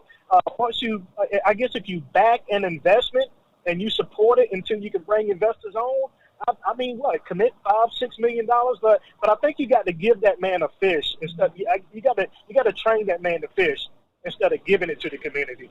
But let me say this real quick. You said Van Jones got $100 million, and it just reminded me of that old Richard Pryor piece. He said he was walking home, man, and he lost $5, and he was crying on the sidewalk. His mom was gonna get in his butt, and he said a white man stopped him. What you crying for? And the white man gave him $5. He said, hell, I was out there every day crying my butt. So that was a good one. That was a good one. Yes. I appreciate your show, man. Much love for your success. 1 year anniversary. Rocking with you from North Carolina, man. Oh, so congratulations to you all, Todd. Everybody, man. Love you guys. Thank you. All the way from. Can I ask a question? How you find us in North Carolina? I got to understand that. Oh, he got out of there before I could get there. He busy. He busy because he's North Carolina. He on his long distance. He using up his long distance minutes. Y'all remember when it was long distance minutes? And you be like, oh no, you had to wait in time to call. Sonia, why you looking like that? I remember in high school. You couldn't call long distance like. Every minute counted, so you'd be like, and they charge you extra, and no, you talk about cell phones. I'm talking about when you was on your regular phone and they charged you by how many miles the phone call was away. No, sir, you get phone cards. My grandma go to the corner store and gave me some phone cards. Man, mess around and call somebody long distance from your house. Man, and remember when it used to be a long distance call from Bolingbrook to Chicago at one point. I remember pay booths. Phone booths. Pay phones? Pay phones and phone booths. Yeah, you see. I just saw one the other day. It's a bunch of them. I want to take pictures of all the old phone booths. Not phone booths because there's no phone booths anymore. But still the old pay phones up there. Look, y'all, this is the Maze Jackson Show. $100 million. Van Crying Ass Jones got $100 million. And I just want to know, What does he owe the black community? Like, I'm saying, didn't he already get people out before? Didn't he get people out with Trump? Didn't he get Meek Mill out? Has he done his service? I'm just saying. I mean, he already already put in $100 million worth of work. All his work for criminal justice reform, he could go sit under a tree right now. How much you think black people think he owe him? It's the Maze Jackson Show. And we're not talking to you, Beulah, because you didn't invite us to Atlanta for the Kanye listening party tomorrow. Even though you know you're going to be all backstage and stuff. You famous. It's all good, though. It's all good. We see how you do. People get famous around here and they be forgetting. They be forgetting the people. It's all good, though. Hey, y'all, this is the Maze Jackson Show. I'm going to move on. Nobody else calling about the $100 million because Cat got y'all tongue? Because y'all know y'all got $100 million. Y'all going to be like, bust these Negroes. I'm up out of here. Where you going? And I do need to tell you, if you go to Africa, you gonna need that $100 million. Because to get you some land, to get where you going, to pass all the bribes, Joe, it's Africa, we're going to talk about this a little bit later, too. Because I want to know, is America still the greatest country in the world? I have a lot of friends who are moving to Africa or have bought homes there. They're very beautiful. You can get some value. They look like a townhouse development that you can find here. It's just when you leave the townhouse development. Right, but you can't leave the... Hey, Joe, let me tell you. I've been to Africa where they put glass on top of all of the fences and everybody got a wall around their house because somebody coming in your joint. But I'm not saying we can't do it. You could just give me if we could just take a state or two. Like, we just take 3 or 4 black states. Look, y'all, this is the Maze Jackson Show. I want to move on to City Council. Y'all, City Council crisis averted. Crisis averted. Crisis averted. First of all, there was supposed to be 2 showdowns coming in this City Council meeting. The first was the mayor versus the police accountability reform task force, but apparently she averted that crisis by negotiating with the both reform groups and has essentially given up a tremendous amount of her power as it relates to the mayor's office, but she did retain the right to choose the superintendent. Now, I will be honest with you, I have not been the biggest Lori Lightfoot fan, but I am not a fan of stripping away the power that comes with the position, because in the event that she is not, in the event that one day Sonia becomes mayor, I would always want her to have the ability to pick the chief of police. So I don't believe that we can allow the micro crises that are occurring in the Lightfoot administration to reshape the way we do government in the city. It's interesting to see. It seems like she's backing back, but not all the way, from her position of always attack, always attack, always attack. I think she realized she was in a losing situation with this police accountability, so she chilled out. She also realized that she was going to lose if she took away the aldermen's ability to choose their ward superintendent. So she came to an agreement with them on that. Well, she didn't come to an agreement. She said she wasn't going to touch it because I got enough problems already. However, Brian Hopkins, and I think there's a battle to be who is the leader of the white boys. Brian. You think Brian? I pick Brian over Brendan. Yeah. So there's a battle to be the leader of the white guys. I feel like if this was back during the Harold Washington era, I think Brendan Riley would be Dick Mel and stand on the table and say, hey, the white guys are still in control here. I think Brendan Riley would be that one. Brian Hopkins would subtly be quiet, but be slowly. I told you I like Brian Hopkins because he like white. He just straight white. I'm not making any bones about it. When I do my TV appearances, I got all Black Hawks. Well, Nancy Jones on Facebook says, sounds like... Nancy Jones, how many damn names you got, woman? Sounds like she hired a fixer. I agree. I feel like this is... I don't know. I was thinking that, I talked a little bit about that. I don't know if it's a fixer as much as a whisperer. Like, I don't know if it's a fixer or if it's somebody that says, cool out, cowboy, we can't win this one. Let's not jump on this. Right? Who is this Nancy? We got these new people. They be getting these aliases and stuff. What your name is today, woman? I'm just playing.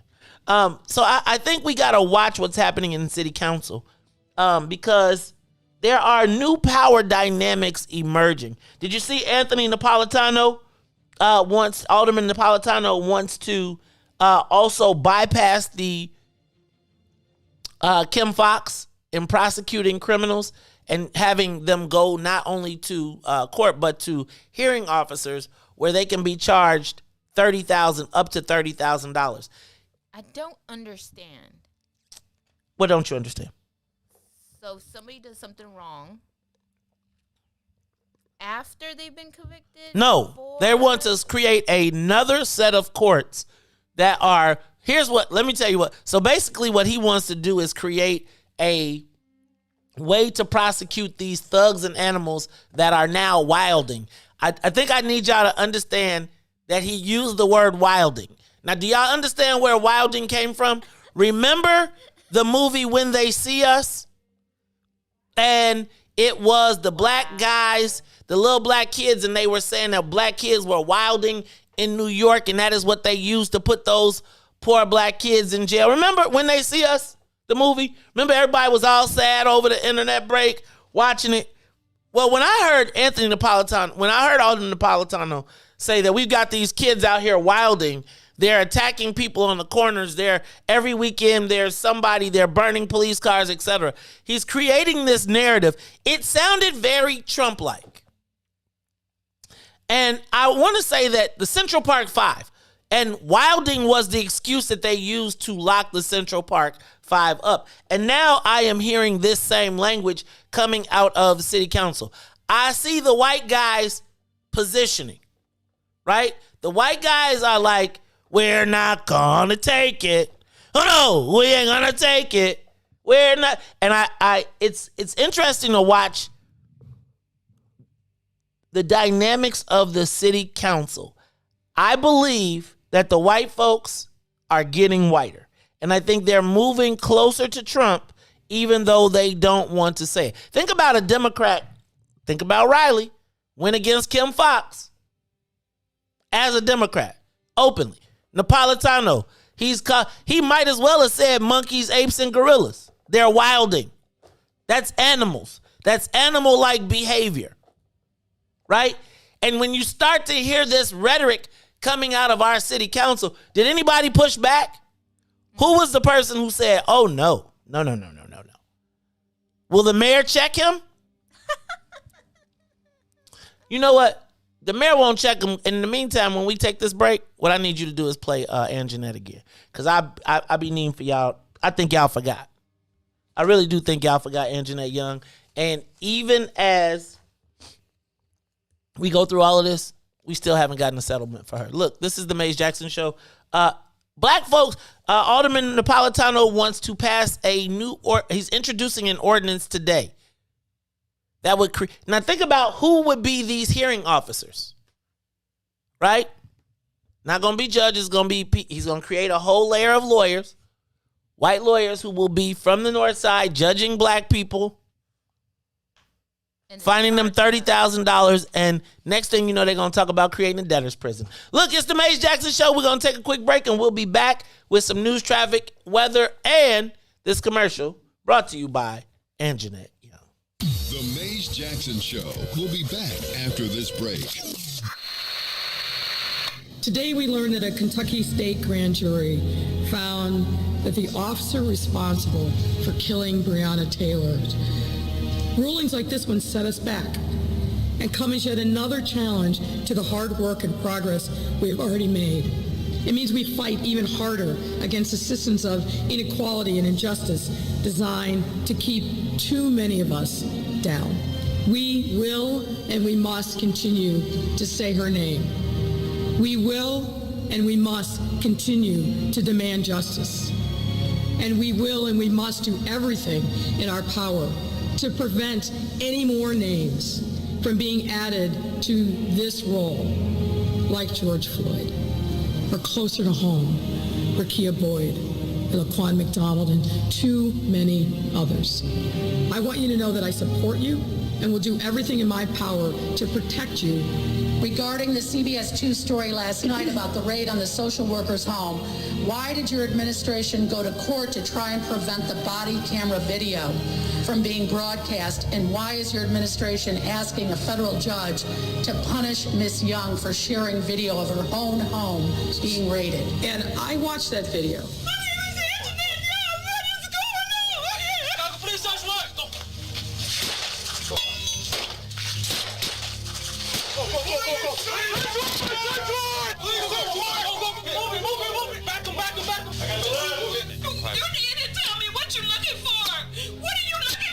Now, this case was litigated in federal court. The federal judge put in place an order. There's allegations that she has violated that. A federal judge put rules in place. It's for that judge to determine whether or not that was appropriate. I'm not going to sit here and second guess a federal judge or how the information related to that matter was handled. That's for that judge who I know and is very competent and I'm sure will be fair in assessing. Because COPA has not yet made a decision in 22 months on this? I just, look, we got to fess up and we got to clean it up. You have the wrong place! You got the wrong house! You got the wrong house! We will and we must continue to say her name.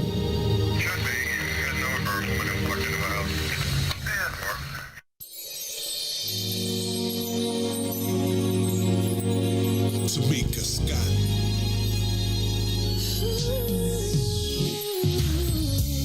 Yeah. As we take this journey through life, we face trials and tribulations. But just know, the enemy is not gonna win. Cause the storm is almost over. That's right. The storm is almost over. Too far to turn back now. Hold your head, it's almost over.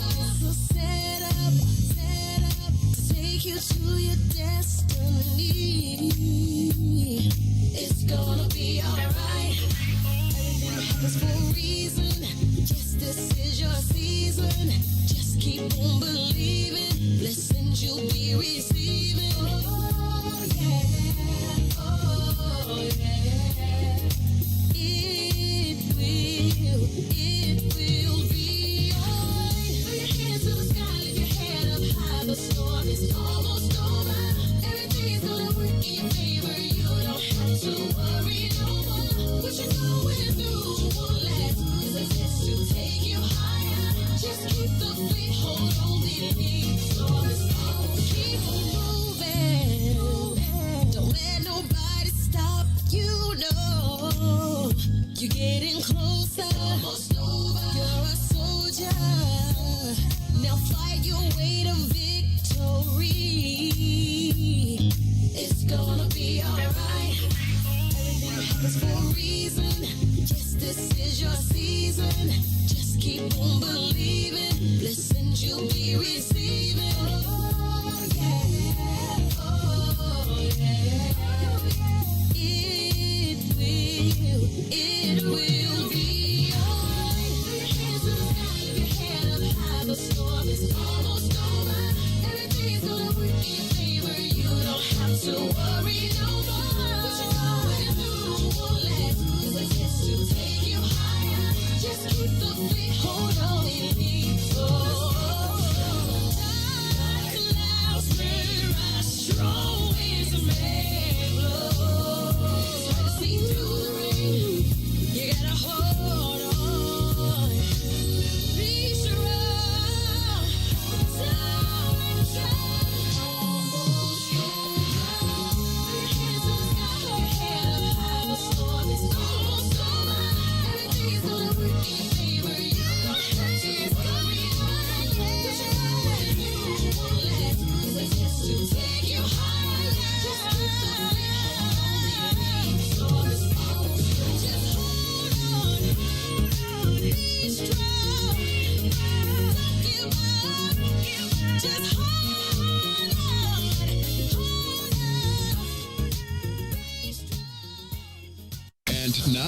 traffic, and weather. Good morning, what's in it for the Black People Media family. The time is now 7:40 a.m. and I am Reese the Ruler with your Chicagoland area sports, traffic, and weather report. The Chicago White Sox took on the Minnesota Twins on the south side. Jose Abreu one hit away from completing the cycle as the Sox win 9-5. The Chicago Cubs rally in the ninth as they score 6 and they win 7-6 against the St. Louis Cardinals. NBA Finals Game 6 last night, Bucks vs. Suns. Giannis Antetokounmpo scores 50 as the Suns win their first title since 50 years ago, 105-98. Giannis Antetokounmpo was the Finals MVP. Now on the traffic, on the Kennedy accident, so it's 60 minutes from O'Hare to the Loop. Outbound to O'Hare, 21 minutes. Accident on the Eden inbound from Deerfield to Exchange, 68 minutes. Outbound Exchange to Deerfield, 28. On the Eisenhower inbound from Thorndale to the Loop, 40 minutes. Back out to Thorndale, 35.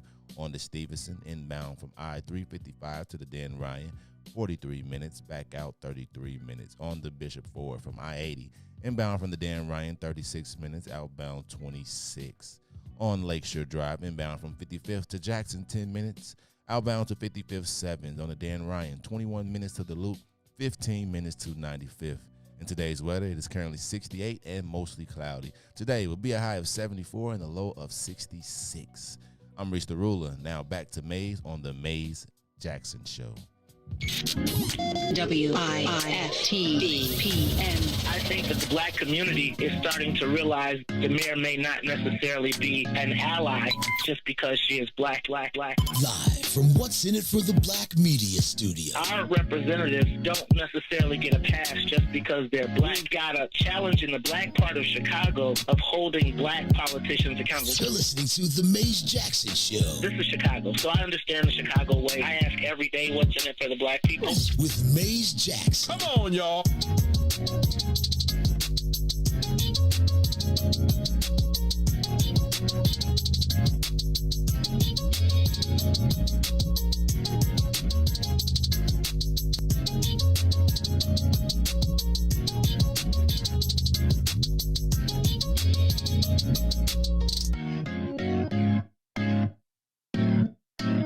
You are listening to the Maze Jackson Show. I'm your host, Maze Jackson. I got no co-host today, but I got my man Reese the Ruler in the building doing the news, traffic, weather, and sports. Plus Sonia Escobar, the musical conductor of the Soul Plane, doing her thing. Look, y'all. Wilding. Alderman Napolitano said, we got these kids out here wilding every weekend.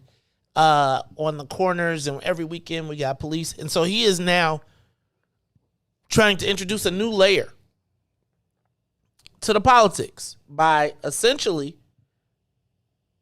asking for a new layer to bypass Kim Foxx. By the way, I saw Kim Foxx last night out at the Cam Buckner fundraiser. Doing the Kim Foxx. She was, she is the there's still a certain way that as we think about criminal justice reform, it's weird because she's doing the things that we know need to happen. And in the face of it, it's almost like you get beat over the head for it. Right? We don't want to keep locking people up. But yet and still, we want to lock people up. And I feel like she becomes the punching bag for the white people who have essentially disinvested in our community for years and years and years and years. Anyway, I just think it's crazy that white folks like, man, we gonna make up. This is a perfect case of when we don't have what we want, we are lawmakers and we will create a law to do what we want to do. If we can't lock these ninjas up, then what we gonna do is we going to tie up all of their money so they can't come outside, and they're going to figure out a way to be oppressive. We got to watch City Council today.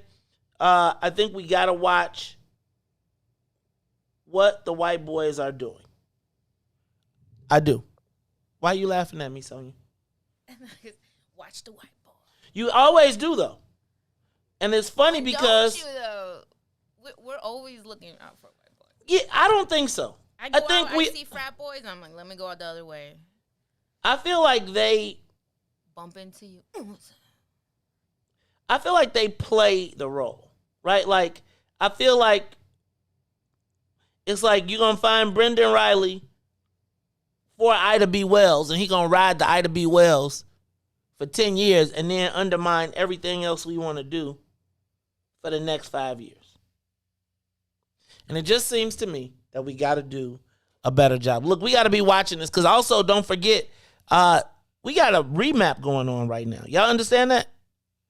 And the premise of this remap, if you look at the information that they're releasing right now, the information that they are releasing shows that all the black wards are supposed to lose. So they're setting the stage for us to lose. And I don't know, y'all. We just got to pay attention. All right, I'm going to move on. New topic. City of Chicago, 70% increase in the COVID rates. They are saying that the Delta variant and the Lambda variant are rapidly growing and grow. Like, do you know we're over at like a 2-point-something positivity rate? But I don't think they're going to talk about shutting back down again. Did you see that the CDC said that we need to start sending kids back to school with masks? And J.B. Pritzker said he's going to go against that? Mm-hmm. The coronavirus did not go away. I think that the government and the mayor and everyone else has made the decision that we are going to just have to live with the death because they're not going to put us back into, they're not locking back down. I mean, because the mayor did this announcement even as she was suggesting that Lollapalooza would be here and we have to be careful. I don't know if we need that. I don't know if I really want Lollapalooza. It seems to me like I was watching, just like I was watching the finals last night, and both in Phoenix and in Milwaukee, there were thousands and thousands and thousands of people out, right? And they were all out, and I was thinking like to myself, isn't Wisconsin one of the least vaccinated states in the North? Is it? Yeah. Remember all them? That's Trump land. No, Illinois were going over there to get the shot. Because they weren't taking it there. Everybody else came in and they were like, whoa. This is what I know. We need it. Wisconsin, I feel like we're watching super spreader events. Just get vaccinated, man. But if we don't know this, why are we... Okay, so let me just ask you a question. Do you think that there's a possibility that what do you think the odds are, or how much risk are we taking with Lollapalooza? A lot. Why? Because like the governor stated in his re-election ad, we're one of the most vaccinated states. So it should make us safer, right? But we're at 70%. Like, y'all do understand when it was 2.9 the first time, we was in the house. Shut down. Look, whether you get the vaccine or not, if it's available, it's available. So you're choosing not to. So it's your fault. Yeah, but it still impacts the rest of us. Right, but it's a business. And what part of business and heart, they don't go together. So we need to be aware that people want business. They want their money. And the solution has been presented. Thus, it's on y'all. You know? Rugged individualism, is that what it is? It's rugged individualism. I gotta tell you, I find some level of, I don't want to call it hypocrisy. Okay, well, what if they do it like, you need a negative COVID test to get in the airport, to get into wherever they're gonna have. I feel like you got to do that. Well, do they have that? Well, in Jamaica, you got to have a negative COVID test to get in and to get out, even to go on an international flight. Here's me. I either we got to start making some, and I got to ask you, do you think there's a racial division? Are you wearing a mask still? I'm wearing a mask. Like when I go out now, it's like I got a mask on. I may take it off depending on the environment, but like if I'm going to the grocery store, one of the things I also feel like this mask thing is becoming a racial divider.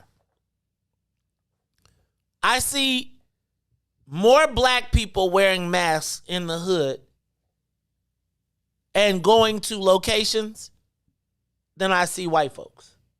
I don't hardly ever see the Latinos rocking no masks. I rock mine. You different. You different. I'm starting to feel like there is a racial component to this. And I feel like for black folks, it's a life or death issue because we still know we're dying. You know, I want you to do again. So I want to do this before the end of the hour, before we go. I want you to play and see if we can find Mayor Lightfoot. So here's the 3 things I want. I want J.B. Pritzker's ad. I want Remdesivir. And then I want what the mayor said about the rising COVID rates. Because I feel like these guys are selling us a crock. Right? Like they're selling us this thing that we've conquered it and we really have it. And now we're at a number where, again, y'all, they had us locked in the house for these numbers a year ago.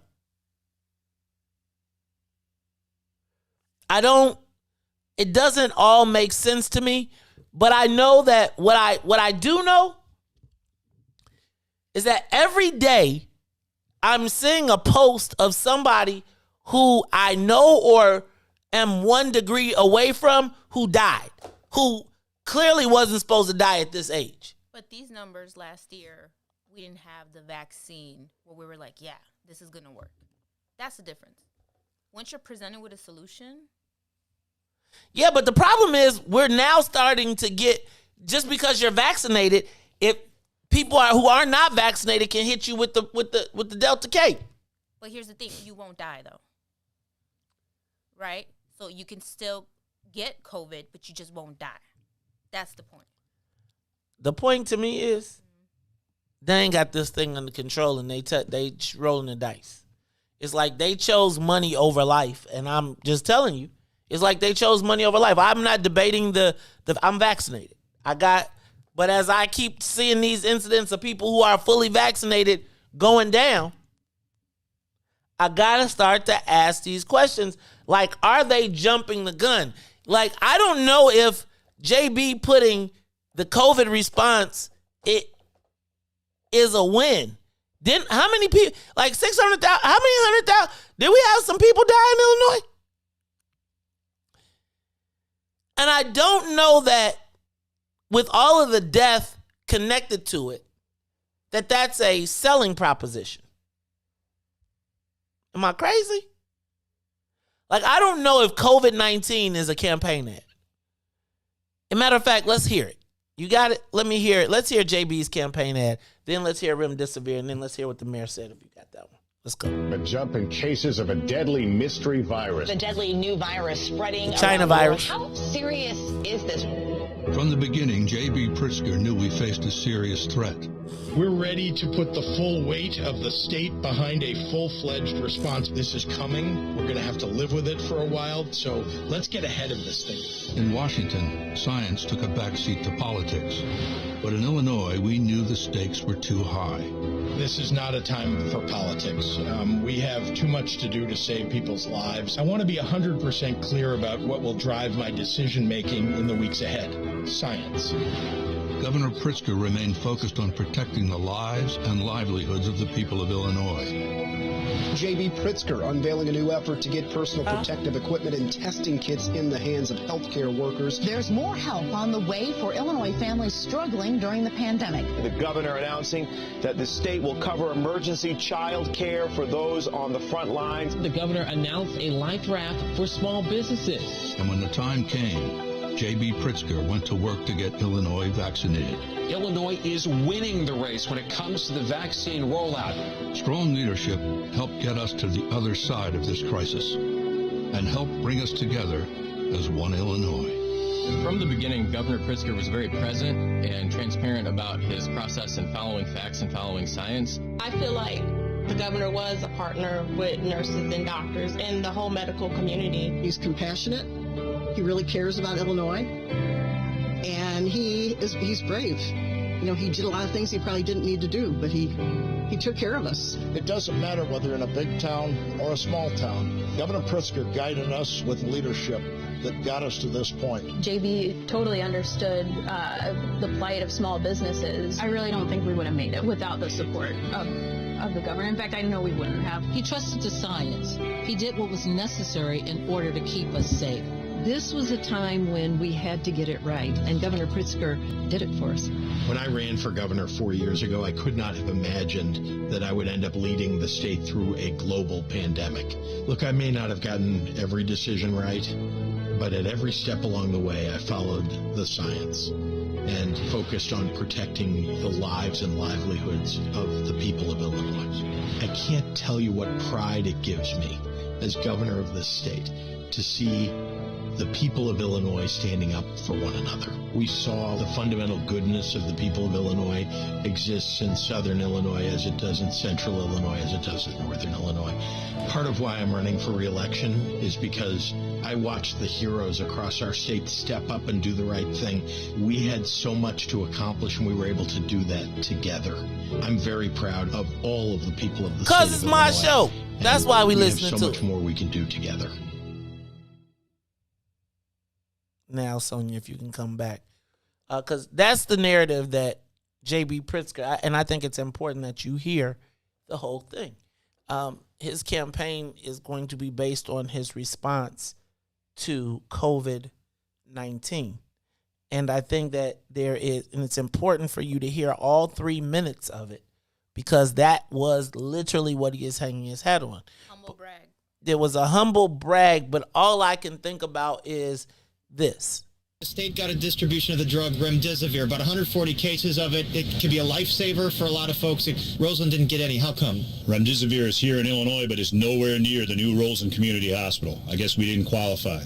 And I just want to, I can't understand why that is. We have the sickest of the sick, and we have people dying. We have a 37% morbidity rate for those inpatients who are admitted for COVID-19. The disparity here is unquestionable. African Americans are dying at an alarming rate. We're 7% of the population and 16% of the deaths here in Chicago. Remdesivir should be here at Roseland Community Hospital. As of even this morning, I've sent an email to Lieutenant Governor Juliana Stratton asking, how do we get in line for this remdesivir? Please talk to us. We've submitted applications to IDPH. We're in constant contact and asking for this drug. People are dying at an alarming rate, but there are miracles that are happening every day within the walls at the new Roseland Hospital. We are saving lives. With remdesivir, we can save more lives. So there is a Medicaid amount of money that came in the hundreds of millions of dollars that went to hospitals that had up to 100 inpatient for COVID by April 10th. We didn't qualify for that. So these formulas that the government is coming up may not be racist in the beginning, but they sure are having racist effects and affecting these communities like the new Roseland Community Hospital. But we've got gurneys up against desks. We've got people that are overwhelming our emergency department. We're doing the best we can, falling deeper in debt. And the sadness here is that I'm not asking for a casino to be built to give me revenue. I'm not asking for more medical marijuana to be sold to give me revenue.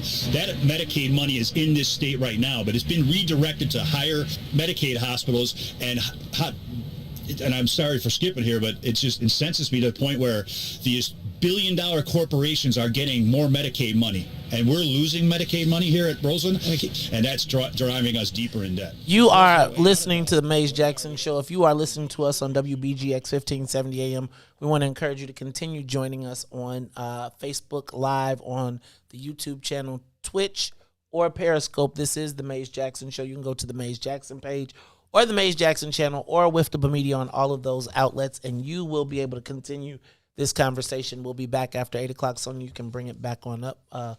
This is Tim Egan. We'll be back after these messages. The Maze Jackson Show will be back after this break. Broken screen, crash system. Are you in need of spyware or virus removal from your computer? Well, contact RPC Computer Repair in South Shore and let us help you with all your computer repair services and print needs. Need office or print production services, copies, scans, fax, or even notary service? Then stop by and support RPC Computer Repair and Print Shop, located 1741 East 71st Street in the 71st Street corridor, newly revitalized South Shore areas, and let RPC be your one-stop shop, where we believe RPC is your PC. RPC Computer Repair is also a UPS access point where you can drop off and pick up your important packages. So let RPC be of service to you. Call RPC Computer Monday through Saturday, 8 a.m. through 6 p.m. at 773-966-4457. That's 773-966-4457. Visit RPC at rpccomputeringinc.com for more information.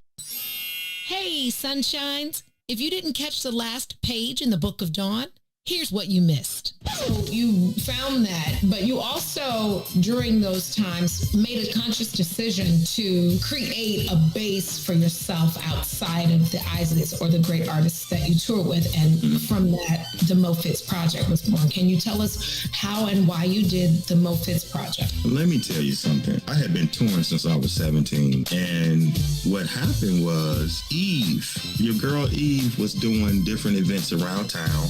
Mm-hmm. And I remember it was right on 47th Street. Yeah, I think it was Blue 47. Yeah, one of those spots. So Eve was doing something with them. So they were like, we're hiring bands. I was like, I'm going to put something together and go play local. Let me do that. And through that situation from Eve, the Mo Fitz Project was birthed. I was like, oh, okay, this would be great to actually come home and put quality guys together and make music locally outside of the touring. I just found another joy in it. And crazy, remember Terrence Kane came up with the Mo Fitz. Oh, did he? Yeah. Rest in peace. Rest in peace. Terrence was like, you need to call it the Mo Fitz, Ruthie. Mo Fitz. Use your name. This is how that name came about. It was Terrence Kane and my girl Eve Bridgeworth. She was the launching pad for that. And then she would hire me to do different events. And she started hiring me to do weddings and stuff she was doing. And then it just kind of birthed into that. Don't forget to tune in weekdays, 9 a.m. to the Book of Dawn from the What's in It for the Black People Media Studios. Roll Tide, y'all. Rogers, let me ask a question. Do either that son or your grandson smell like transmission fluid? We trying to find Ruthie a husband. You funny niggas. Trying to find Ruthie a husband? We trying to find Ruthie a husband. You heard that good, Let me ask you, Rogers, what does Ruthie need to do to find her husband? I listen to her little voice. I like that little classic voice she got. Hey, she say... I know you kind of small, ain't you? Ruth, she said you got a pension? Huh? She said you got a pension. I'm coming down to where you on station located at? We down we down here in Bronzeville. Look, this is what we gonna do. We gonna get you. We gonna do a love connection off the line. Rogers, I want to tell you, man, thank you so much for calling. You all downtown somewhere? Yeah, we downtown.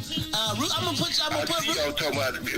Matter of fact, I'm gonna get the address. I'm gonna come into y'all station one morning. We gonna have you come down. We gonna have you and Ruthie, and we gonna have you sit I'm an early bird anyway. Ruthie, you can be the grandmama, the great grandmama of over 110 children. I love big families. You know what I'm saying? 110.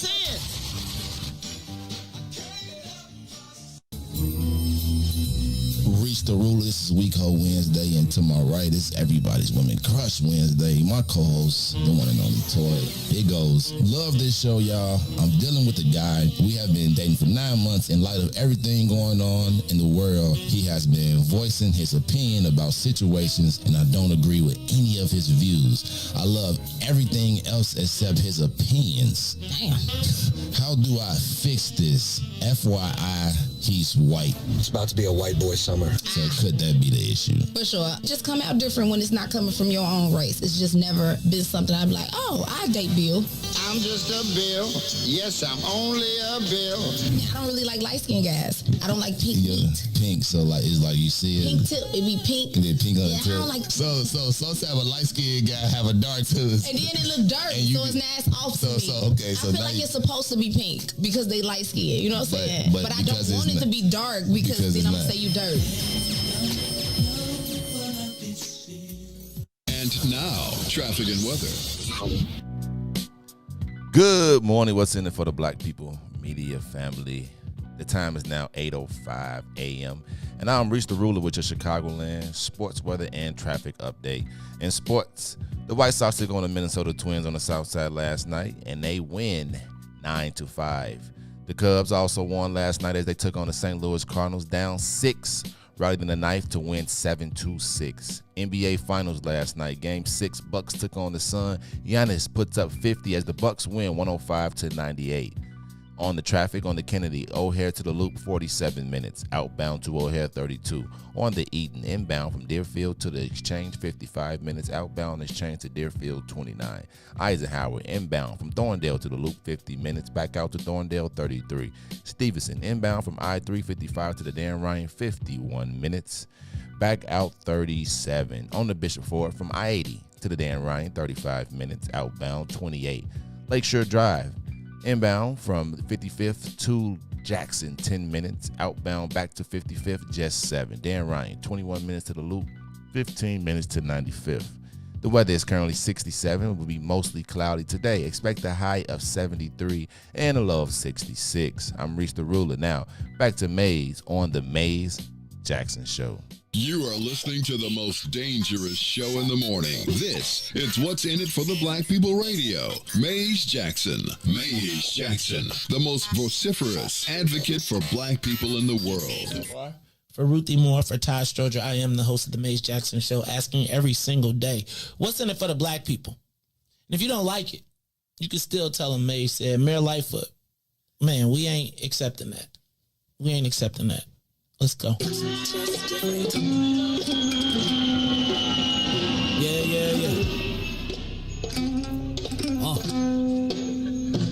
Let's get down to business and go ahead and address the facts. Man, Lightfoot seems more lesbian than black. Rahm Emanuel's another case. He was just as tired. 50 closed schools left much to be desired. Police had Anjanette naked on that body cam. They suppressed the footage so it couldn't touch a lot of hands. Reminds me of that 16 shots in that cover-up. Both of them similar, so I went and dug it up. George Floyd killed, a lot of riots happening in town. Southside burned and they wouldn't let them bridges down. Grandmother sick, need a prescription and plus a couple groceries. You gon' have to travel just to get it now. COVID-19 out here shutting all the business down. Not enough SBA loans to even give around. So many failed businesses that you could put them in the pile. If you don't survive the pandemic, it's gonna sit you down. We sing, dance, play ball, entertain, and crack jokes. Government infested black neighborhoods with crack smoke. System that milked us so bad we got lactose. Still trying to find out what's in it for us black folks. We sing, dance, play ball, entertain, and crack jokes. Government infested black neighborhoods with crack smoke. System that milked us so bad we got lactose. Still trying to find out what's in it for us black folks. Shout out to Willie Wilson, hope one day you get to send it. We need some different players in the game to handle business. Too many shady characters like Madigan and Blago. But when you really break it down, it's typical Chicago. City full of gangsters, it's what the land was built on. Same streets with hood legends, DNA get spilled on. Carjackers out here lurking, trying to get they steal on. Looking for a block to put them Hellcat wheels on. Lenders give bogus appraisals a red line. Car crackers out here getting minimal fair time. And I'm the seal carry, I stay with the pipe. But Illinois gun laws giving minimal rights. Stay up on the swivel, make sure I'm moving tight. Check all of my mirrors when I pull up to the light. Pick my homie up from out of town, man, he caught a flight. He was hella nervous, told him, shorty, this is a way of life. We sing, dance, play ball, entertain, and crack jokes. Government infested black neighborhoods with crack smoke. System that milked us so bad we got lactose. Still trying to find out what's in it for us black folks. We sing, dance, play ball, entertain, and crack jokes. Government infested black neighborhoods with crack smoke. System that milked us so bad we got lactose. Still trying to find out what's in it for us black folks.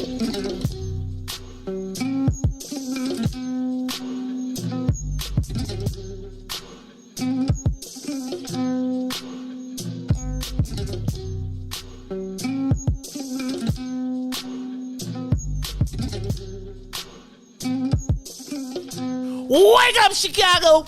Wake up, world. This is the Maze Jackson Show. I'm your host, Maze Jackson. I don't have a co-host today, but I do have my girl, Sonia Escobar, in the building.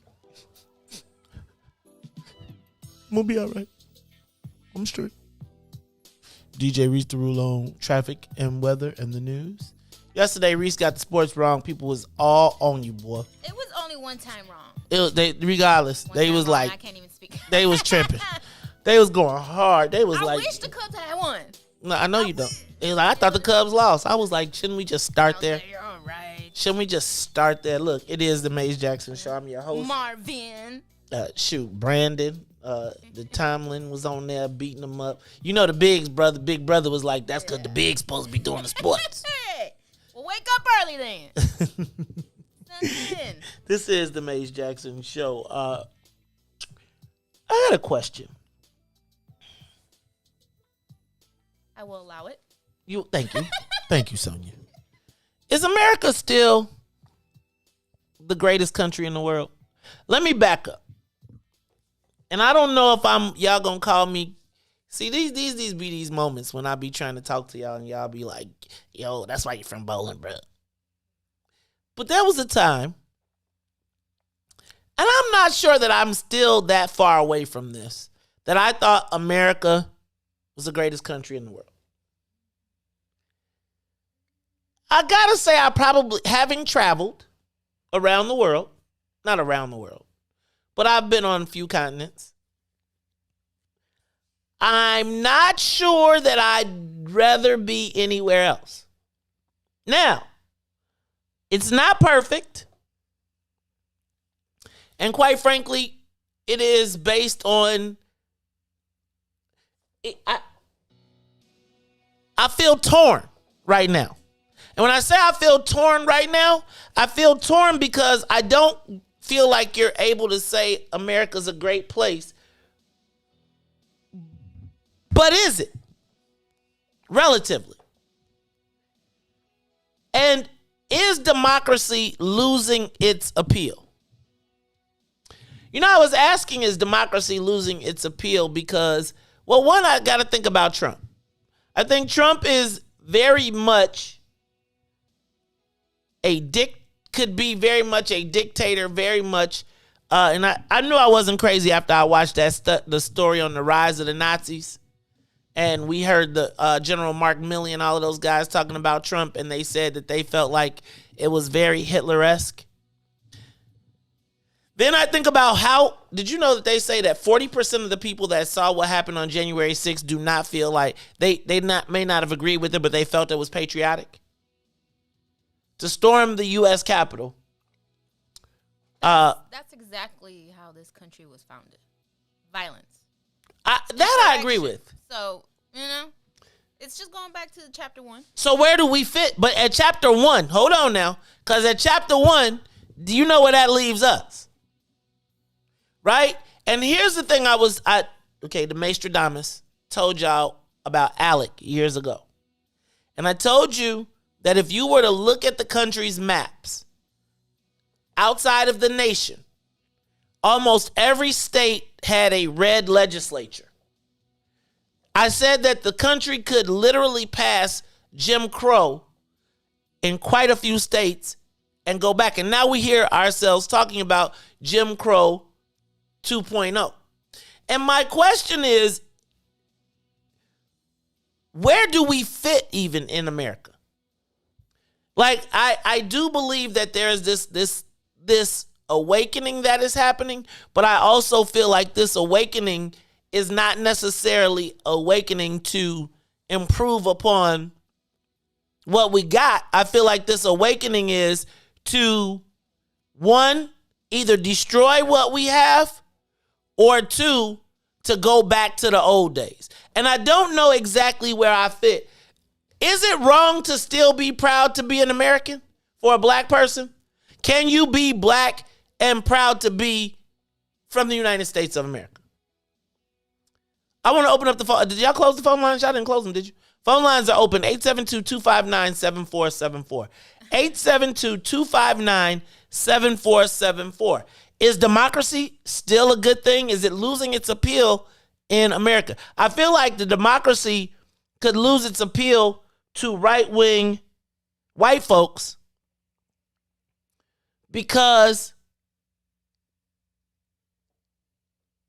it would, if we improved upon democracy, the potential for black folks to assume our rightful spot or to get what we want would essentially put them at a disadvantage and make them admit that they are racist. That's why we see this fight against critical race theory. And I'm starting to wonder where do black people fit in America? Am I allowed to be proud to be an American? And I just got to tell you, though, because I always be laughing at people who, let me not say laugh. I think it's a legitimate question. If you go to any other country, if I have, there are a lot of things that are convenient. We have AC in this country. God is good. No, but I love to live in America. And where do we fit today? And I almost feel like my biggest concern is the backlash from George Floyd. Like, I almost feel like the George Floyd rubber band, when it comes snapping back, white folks are not going to be where they are. They're going to be constricted, and I think it's going to get worse. I'm going to be honest with y'all. Joe Biden makes me nervous. Why? Because I don't see him accomplishing anything. I don't necessarily see him moving the ball, and I think that he's been so cozy with Republicans, like as a senator, not at Republicans, but as a senator, that he doesn't have the fight. He's not, like, I feel like he's treading water. And in this water treading that's happening, we all kind of mulling around, and the white folks are tooling up for 2 more years from now. I mean, they are locked and loaded. They are redoubling down. We live in Illinois, so it's one thing. But I'm just telling you, can I tell you when we were flying, the American flag on white people has a different kind. It's almost like the American flag is, when I see a white guy wearing an American flag now, it's almost like he's wearing a Confederate flag. Mm-hmm. Mm-hmm. It's like the American flag has become the symbol of the patriots, who are actually the supremacists. And just like, you know how the word equality went from black to meaning LGBTQ? Remember that? I almost feel like freedom is moving into that space. Pay attention. If you go through the airport, if you're going, just like people see me wearing a What's in it for the Black People shirt, pay attention to when you see people wearing the United States flag or waving it. It has a whole different connotation to me right now. And I'm wondering, is anybody else feeling that? I also use it to feel safer. So I have one in front of my house just to, if you didn't know, you know. I am an American, right? I'm with you. Don't tread on me. Right. Like, yep. Is it? And that's sad that I have to use it. You know, I get triggered. Yeah. Talk to me, y'all. Give me a call. 872-259-7474. Is it okay to be an American, a black, and be an American? Well, Jerome on YouTube says, you all aren't getting anything from Joe. Ice Cube tried. Warning us. At least he asked. At least Cube asked. Reese, I'm on air. And it's Du Sabo. Like short drive. Du Sabo. Oh, right. You got to start saying that. So do y'all think that is it, can you be black and be proud to be an American? In spite of all America has done to us? Are you? Reese, are you proud to be an American? I'm proud to be an American. Where at least I know I'm free. So where? Hell no. Hell to the no. What was that, the deacon? What was Deacon? What Reverend Deacon? Hell to the no. Are you proud to be an American? Let me ask you a question. Would you bounce? Like when they say go back, would you bounce? Having traveled, even to Europe, I don't know, Joe. Hell no. That French stuff sound all cool.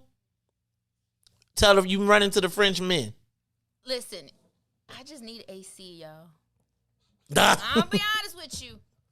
That's why I immigrated when I was 2. I was like, look, Mom. It gonna work out. If you are proud, like, can you... It's a weird space to be a black person. I think somebody talked about this. Was it James Baldwin? But I'm curious to know. Reese said, hell to the no. I think... Rest in peace. So would you leave the country? Where would you go? You think it'd be you? Would you go to Africa?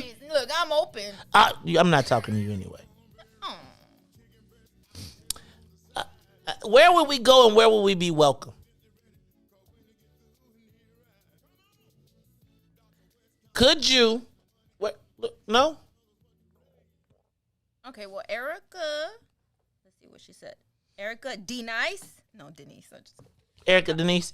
That's one of them funny names.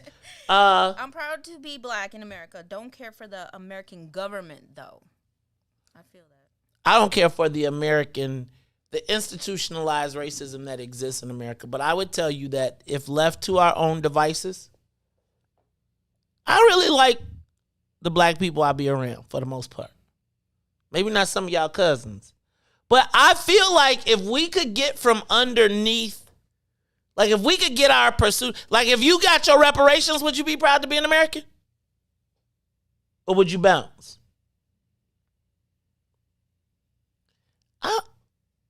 I don't know if I'm leaving. The closest probably I would go is to Canada.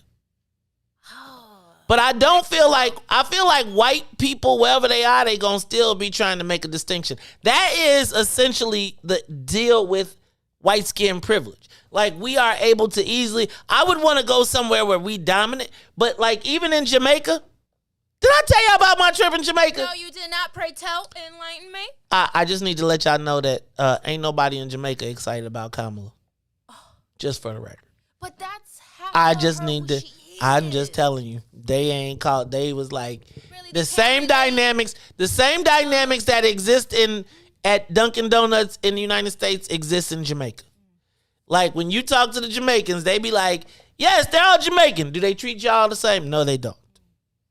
It's like, so I don't know where black people go though. How do we establish ourselves in this country in a space where, because it seems like everybody else is just extremely happy to be. Do you think it's the lack of reparations that makes it such an issue? Like the fact that they continue to refuse to acknowledge what they did to us? Mm-hmm. They refuse to teach it, talk about it. I think that the challenge for black people in America is white people's unwillingness to acknowledge the origins of this country. That still benefits them to this day. To this day, and that it was racist. Right. What I got to do with that? I didn't have nothing to do with that. Well, what makes black people whole in America? Is it the reparations? And at that point, if we were to get reparations, at that point, are we fully integrated as Americans? Like, I'm saying, like, does that make us give up our claims to what they've done to us? Or not give up your claim, but say they've provided restitution, so we got to move on.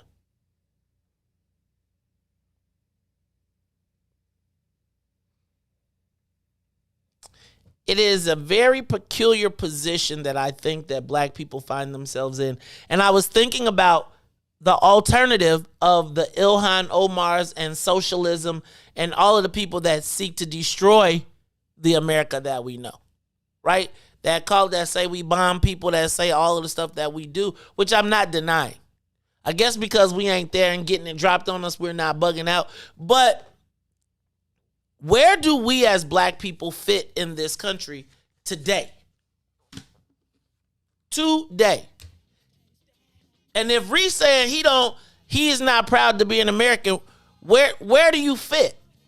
Is it like do we exist every day like damn, or do we decide that we're going to have to succeed in spite of these people that's gonna crack? Because they gonna crack. No? Who's proud to be an American?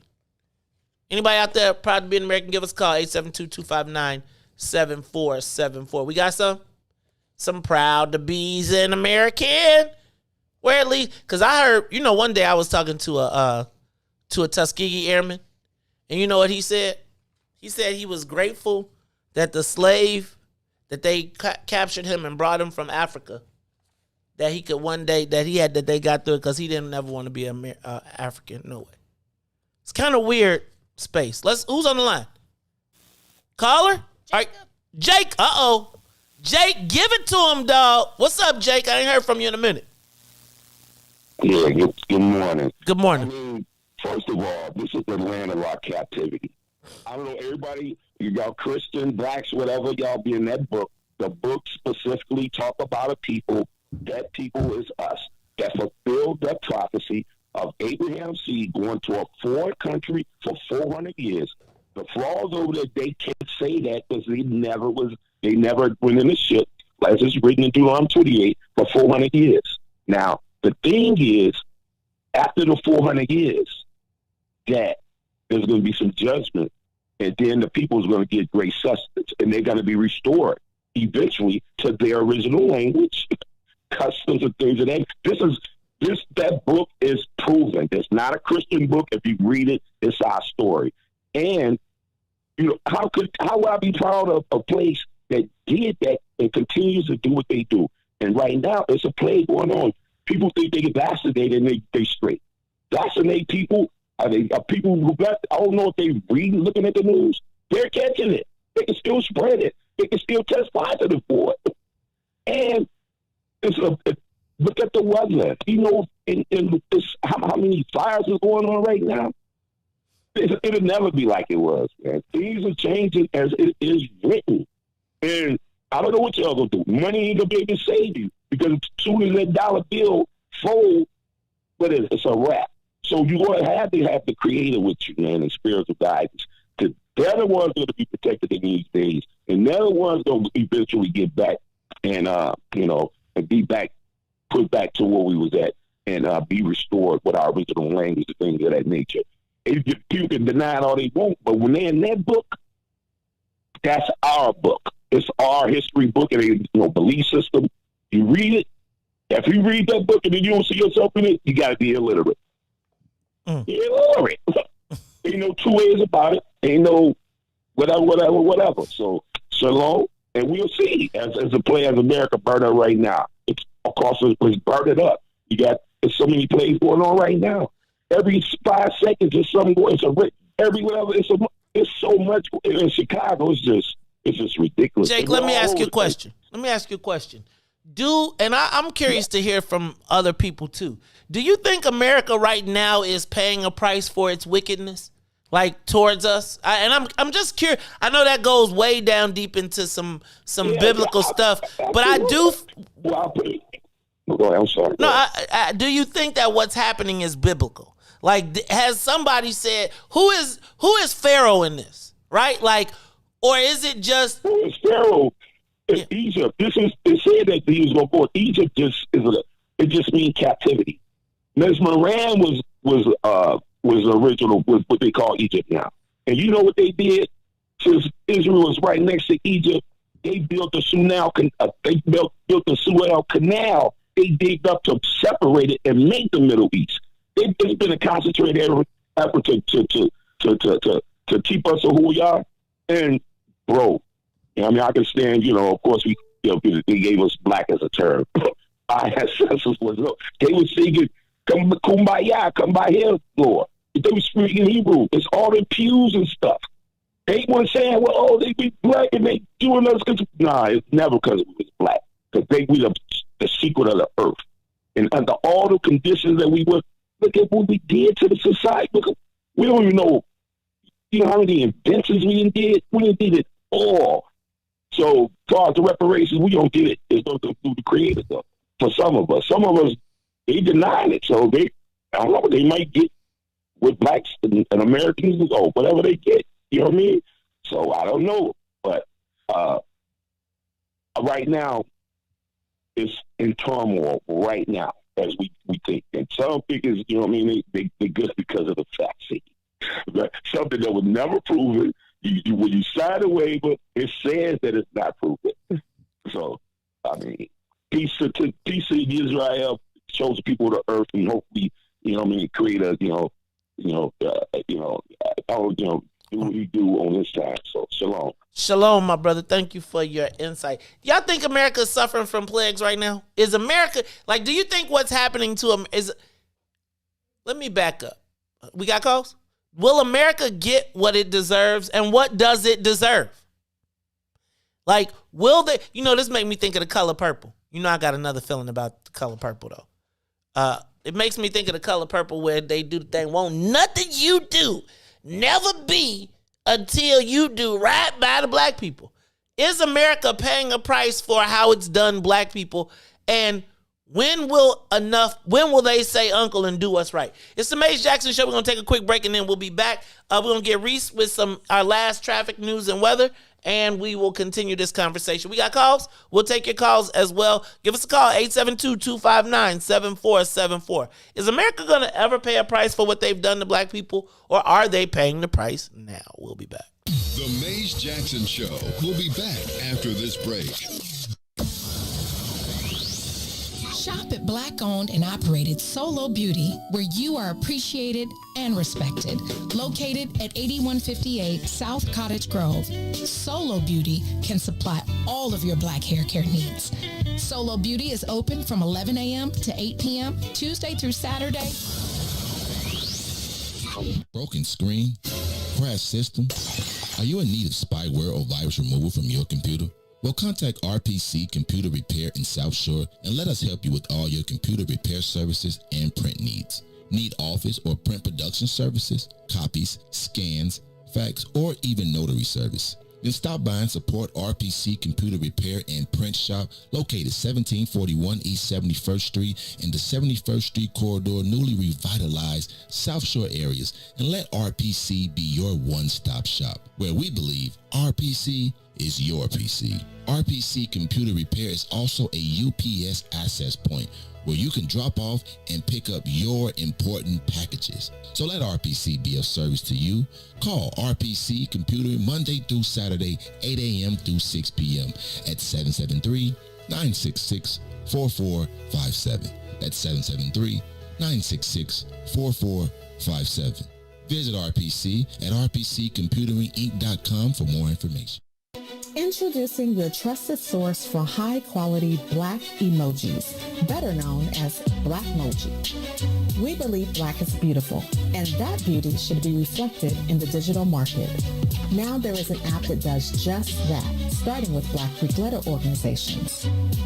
Blackmoji D9 offers more than an emoji app. It is a cultural experience of black excellence. Download the app in the Apple or Google Play Store to access a specially curated catalog of emojis representing the Divine Nine.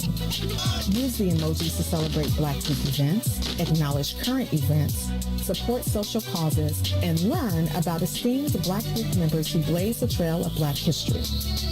A portion of every subscription goes toward a scholarship fund specifically for members of Black Greek letter organizations to help keep the legacy alive. Download the Blackmoji app today. You are listening to the most dangerous show in the morning. The Fraternal Order of Police. It is the president, John J. Catanzara Jr. So we all saw the Anjanette Young video. Naturally, when someone hears, I didn't do it, you got the wrong place, you just discard it. You have an obligation to make sure that the rest of the place that you're doing a search warrant on is secure. Okay, so you used the word naturally. And when you watch that video, naturally, a natural reaction would have been to provide her her with some coverage for her naked body. Have you ever been to police? And so, have you ever been to police? Let me finish my question. So a natural reaction was not what we saw from those white police officers. A natural police reaction is to secure the scene. So a natural police reaction is different from a natural Well, we're talking about police. We're not talking about you going into a building. We're talking about the police going into a building. Hence why, in the beginning of the question, I related it to training. Are police officers trained to not see black people as human? And so police training would make them naturally react to see me as an animal? I'm not even going to dignify that with an answer because that's just an ignorant statement to make. They went in there looking for an offender who was not there. Do you know that until you searched the whole place? They did. They searched, and she stood there naked. And at that point, after they had the scene secure, she still stood there naked. Again, I already conceded the fact that they could have did a better job covering her up, but her race had nothing to do with it, and you're going to keep implying it. I'm going to keep telling you you're absolutely wrong. Let me ask you a question. Of training? Is it a lack of proper training? No.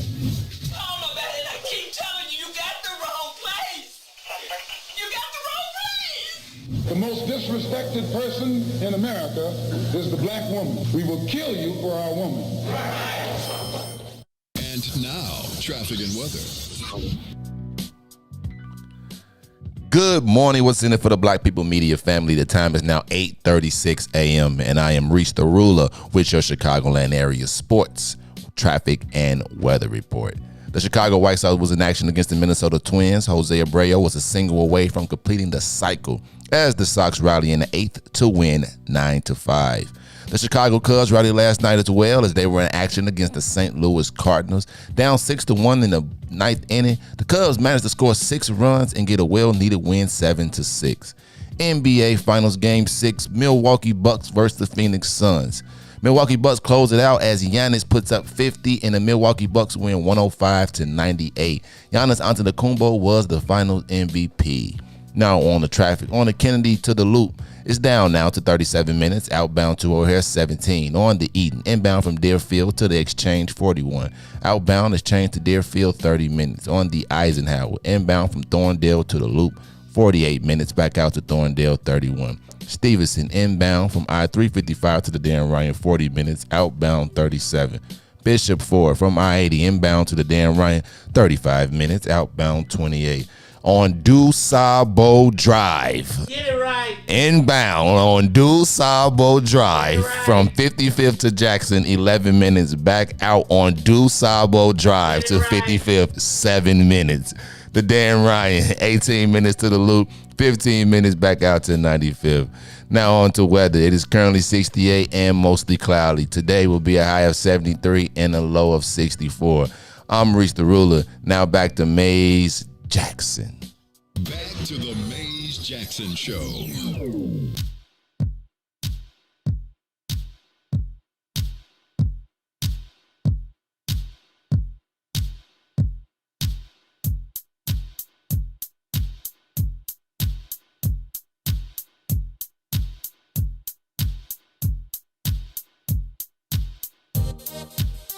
What's in it for the black people? What's in it?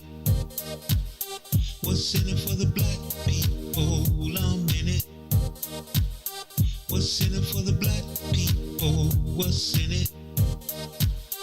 What's in it for the black people? I'm in it. For the black people. For the black people. For the black people. For the black people. For the black people. For the black people. For the black people. For the black people. What's in it for the black people? Let's hear it. What's in it for the black people? Don't fear it. What's in it for the black people? Let's hear it. What's in it for the black people? Don't fear it. For the black people. For the black people. For the black people. For the black people. You are listening to the Mays Jackson Show. I'm your host, Mays Jackson. Got my co-host, Nobody. Got Sonia Escobar flying the soul plane. Nah, you flying the soul plane. You the pilot. Then we got DJ Reese the Ruler back there on the backups doing the traffic, news, weather, and the sports. I am the Maze Jackson Show. I am the Maze Jackson Show today, at least, with the whole squad getting back sometime next week. But we got some news we're going to have to share with y'all. Listen, summer in the Shy just makes you want to go outside. Anyway, I was asking, is America getting its just due? And then when we come, I also want to ask, is it time to rethink the work week? Because nobody wants to go back to work. Somebody I saw yesterday saying that they think we really need to start thinking about a 4-day work week. But looking at the origin of the work week, right? Wasn't it like Ford or somebody? Because you needed to physically be there and build stuff. And who said, hey, let's do work 12 hours a day? Who works 12 hours a day? 8 hours. Well, dang. Well, I do a lot. But you do a lot, but that's because you're a hustler. You know what I'm saying? You're a hustler. You're trying to get ahead. Yeah. Half hour to eat. 2:15 breaks. That's an hour. I can't imagine going back to an office. Ugh. Y'all millennials really. So I guess I'm kind of crazy in that I feel like I don't know if I'm ready to adapt to a new style of work, even though I think it would be cool. And it's always going to be something to do. And will people be more efficient? I think I come from a space where when I can't see what you're doing, I don't know if you're giving me if I'm paying for the full time that I'm getting. People often say, so I think when you're a person who pays hourly, you want to get your full hour's worth. I think when you are not paying hourly and you pay salary, then you think more. But still, like this. In the big picture. People are like, oh, you work less. No, we work more with email and Google Drive. Come on now. On. You know? No, I don't think you're constantly on there. Now, did you hear they're trying to set hours on hours and off hours? So times when you cannot have a Zoom call. I mean, I do think that the way that work is being done is going to be reworked. I don't know how ready I am for it. A 4-day work week sounds cool. Do you think it would be 4? Like, I'm sure employees would like a 4-day work week. Would you want Monday off or Friday off? Like, so would you rather work Tuesday, Wednesday, Thursday, Friday, or Monday, Tuesday, Wednesday, Thursday? Because Friday, you're already in Friday mode. You already know. By 11 o'clock, you're kind of like, Do you think America could make that switch? Heck yeah. Huh? Yup. Like, when you travel outside to other countries, they literally will shut down for a couple hours during the day. So people can go eat. And sleep. Maybe perhaps take a nap. Although I do think we should be able to take. I've learned that the nap can power me through. Isn't it powerful? I could take a 2-hour nap and y'all get another 12 hours out of me. Do you? So let me ask you though. Do you think America's ready for the 12-hour work week? I mean, not a 12-hour work week, but a 4-day work week. Do you think that would be if you look at the stats of how much time is spent working on average, maybe about 3 to 4 hours every day. And that's facts. That's not me. But then again, I don't work in traditional, offices. And I'm also in education. So for me, a Zoom meeting is awesome. I don't need to be there sometimes. So I feel like we need work. I think we need work, and I think I don't know. I think we've got to have some hybrid because I think that really work is where you get the most of your interaction and build your relationships. If you don't do work, you're not really building relationships. You're staying in a bubble. You need to network. And so I'm okay with a 4-day work week. Would that 4-day work week be 8 hours or would it be 10 hours? Do I still get my 40 hours a week? And let me ask the question. Can you be trusted to be productive? Do you think everybody can work from home and be productive? Everybody? I don't know. No. I know for myself. And I know that once you're in leadership positions, you're not tied to a desk. A lot of your job is going outside and talking to people. But the problem is everybody ain't leadership. Right. Everybody thinks they're leadership. Perspective is different. Everybody thinks they're leadership and they ain't leadership. Right? It's not. I mean, it's like people be like, there's levels to it. And to me, I remember being in a space where I would see people and be like, oh, where you going? How come you ain't got to stand here by the grill? Because I've been here for 20 years, and I know what I'm talking about. I mean, I remember. Do you think would you? How many business owners think that the work week should change? And let me ask another question. Should people have to come back in the service industry? Should we raise the standard for the service industry? Like if you go to restaurants and bars and all of that stuff, should we charge more? Because they're really suffering a shortage of people. Do you think that we need to raise the cost of how much we pay people to come out to work? Or do you think America, like, we will do much better? Because here's what I feel like. I feel like as the worker moves towards more control, then you see things like what Alderman Riley's doing with Uber, right? Because I feel like the Ubers and the Grubhubs and all of the gig economy is really what makes people, give some people the leverage to be like, you can take this job and shove it. I ain't working here no more. Regulation always comes into industries after they've been established a little bit. So it's like Airbnb back in the day was super cheap. Now they're established. Now there's more fees. Uber used to be way cheaper. They got to become profitable. They got to be more profitable. Because they give you that service, and then you get used to it, and now I'm willing to prick. It's like it's the dope man. Dope man effect. Give them a taste, and they'll be shopping with you forever. But I'm a social butterfly, so I like being out. That's what I'm saying. I mean, I feel like work. I don't know if I'm ready to move to a 4-day. Well, let me say this. I guess we could have 4 days of work. I mean, with 1 day off, 3 days off, 4 days on. Do you think Americans would be more productive? Do you think that we as a country have lost sight of? I almost feel like we are tools of the billionaires. But it's like, why do we equate time to output? If I can get something accomplished in 2 hours.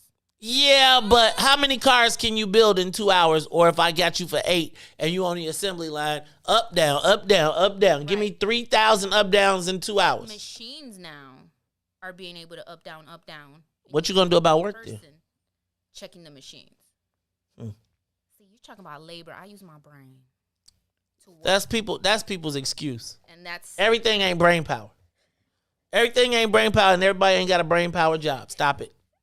Stop it. You might want to have a brain power job. All right, take him. Is Bob on the phone? We'll take Bob's call. Bob Israel, you on the Maze Jackson Show. What you got for us, brother? First of all, I want to say, Boca Tov, Aki, brother Jacob. Is Jacob from Chicago? I think he said Houston. He's in Houston.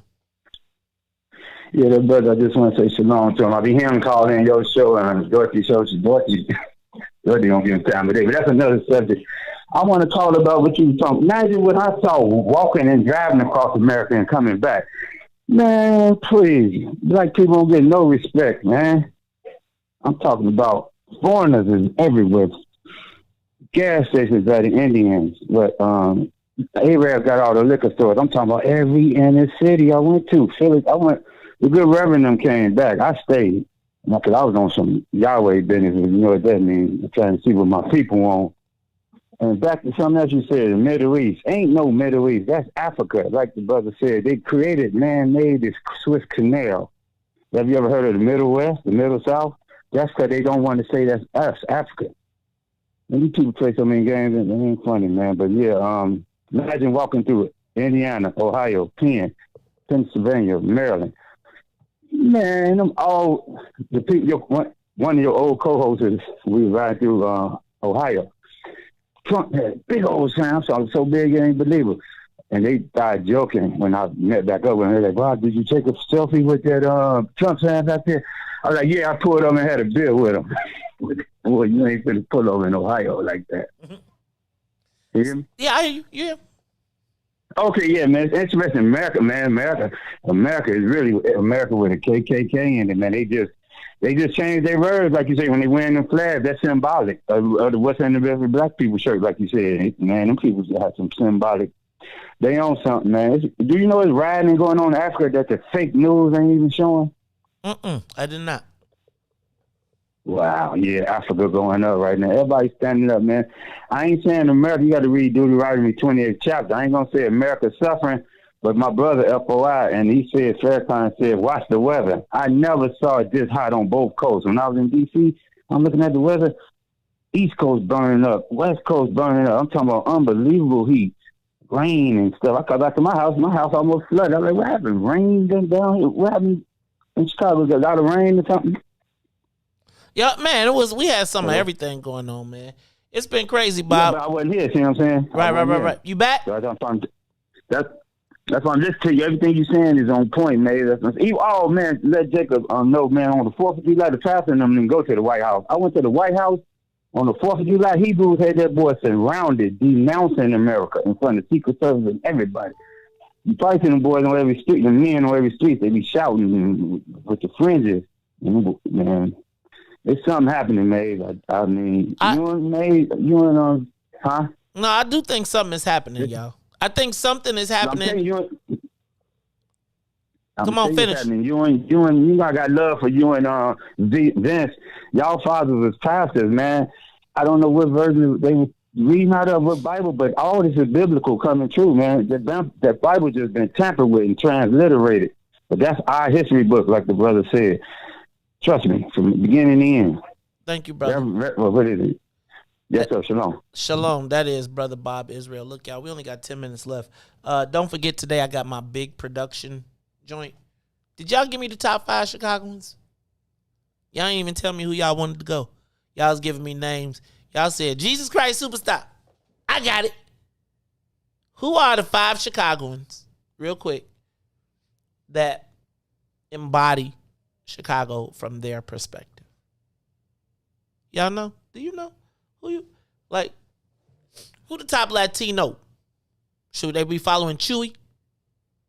Or should they be following, somebody from the... Chewy is so cold with it, he has people outside his district trying to vote for him. Transliterated. What you call me? No. Hey, y'all. This has been the Maze Jackson Show. I got a flood at the crib, right? I had a flood at the house, so I might have to dip just a little bit. Now, because so you know what I woke up to last night? So I fell asleep in the chair. Everybody was gone. And I hear this, and it's like you hear running water, and you don't know what's happening. And it's like 12 o'clock, so you're discombobulated, and you running around, and you like, oh, my God. And then I look up, and there's just water pouring from the ceiling. And I can't figure out where it's coming from. Apparently, one of our toilets overflowed and was overflowing for so long that it literally ran through and came down on the... Look, man. I woke up and I ain't know what to do. And I was just like, and then we called the landlord and everything and just like, yo, what's going on with the... And then it turned out that the toilet overflowed. I think my son might have dropped the log or something. Anyway, toilet overflowed. And now I got to get to the house because the people are coming to repair the ceiling from where the stuff came. So it is the worst. But the great part is we found it before the whole thing came down. So it's looking like I got to get to the crib and make sure that's taken care of. Anybody besides me notice how crispy the show was today? The video? And I don't know if what Reese done put us on YouTube. Shout out to everybody that's watching on YouTube. Shout out to everybody that's watching on Facebook, on Twitter, on Twitch. Thank you to all the WBGX 1570 AM listeners as well. Y'all, I really think we got to pay attention to City Council today. Y'all watch to see if they... apparently, Brendan Riley and the mayor came up with a deal. She figured out how to work with Brendan Riley. I don't understand how the white boys get to talk smack and then get a deal. And the black people get told, if you don't do what I tell you, you ain't going to get ish. No, she said you ain't going to get ish. What? And then I got one more thing I need y'all to remember. Could you pull my girl up? Because I really do feel like you all... I think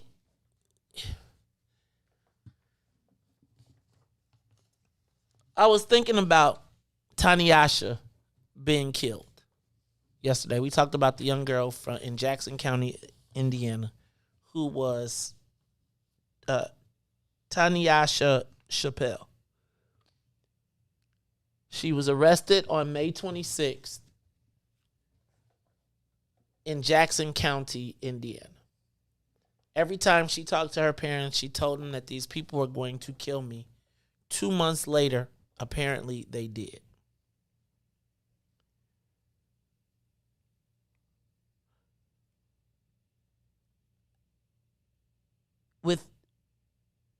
That was in Jackson County, Indiana, where probably no one black is safe.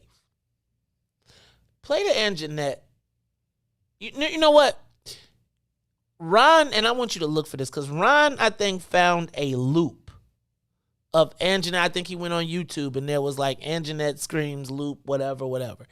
I really think you got to hear this again. See if you can find this, Sonia.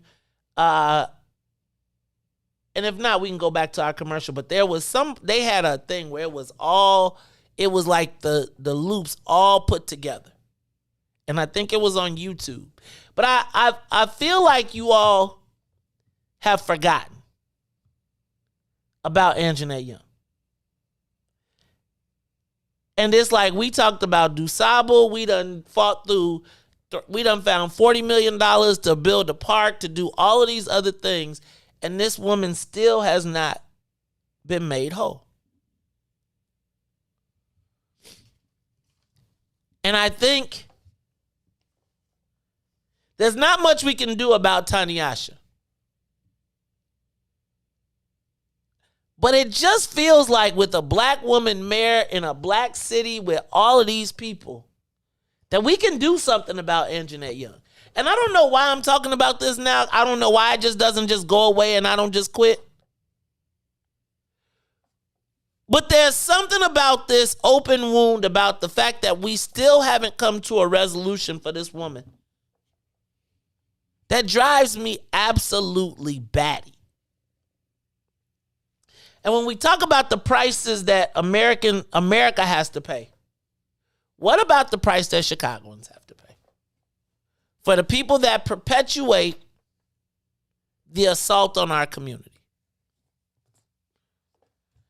So you didn't see it? Just play the commercial. Look, y'all, this is the Mace Jackson Show. I got to get out of here. But I'm going to end with the Anjanette Young commercial. Because I think it's important that we remember and don't, like, I feel like everybody floating around like it ain't no big deal. Like, we ain't thought about it. Like, glad they forgot that. Y'all cannot forget Anjanette Young. You can't. You cannot. And I just think that if we can't get justice when we're in control, and this is when you got to say, is she with us?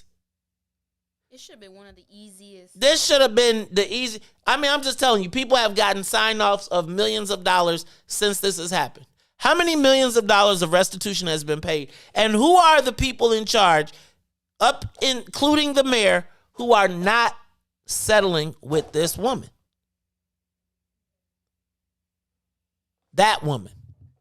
Pay attention to the words used when it's our pain and suffering, when they don't hear our cries. Look, this is the Mace Jackson Show. So for Mace and Sonia and Ruthie and Todd, for DJ Reese the Ruler, hey y'all, and I got some terrible news to tell y'all tomorrow. I'm going to tell y'all tomorrow. So y'all make sure y'all tune in, because you ain't going to want to hear this. But you got to hear it. So tune in tomorrow.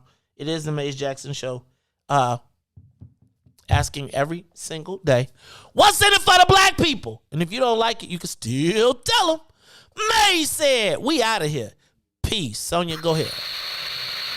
Today we learned that a Kentucky state grand jury found that the officer responsible for killing Breonna Taylor. Rulings like this one set us back and come as yet another challenge to the hard work and progress we have already made. It means we fight even harder against the systems of inequality and injustice designed to keep too many of us down. We will and we must continue to say her name. We will and we must continue to demand justice. And we will and we must do everything in our power to prevent any more names from being added to this roll, like George Floyd, or closer to home, Rekia Boyd, and Laquan McDonald, and too many others. I want you to know that I support you and will do everything in my power to protect you. Regarding the CBS 2 story last night about the raid on the social worker's home, why did your administration go to court to try and prevent the body camera video from being broadcast? And why is your administration asking a federal judge to punish Miss Young for sharing video of her own home being raided? And I watched that video.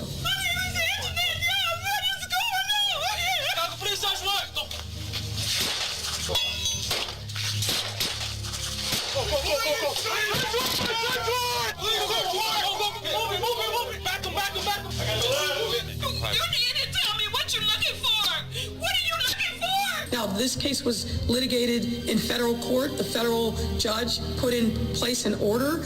There's allegations that she has violated that. A federal judge put rules in place. It's for that judge to determine whether or not that was appropriate. I'm not going to sit here and second guess a federal judge or how the information related to that matter is handled. That's for that judge who I know and is very competent and I'm sure will be fair in assessing.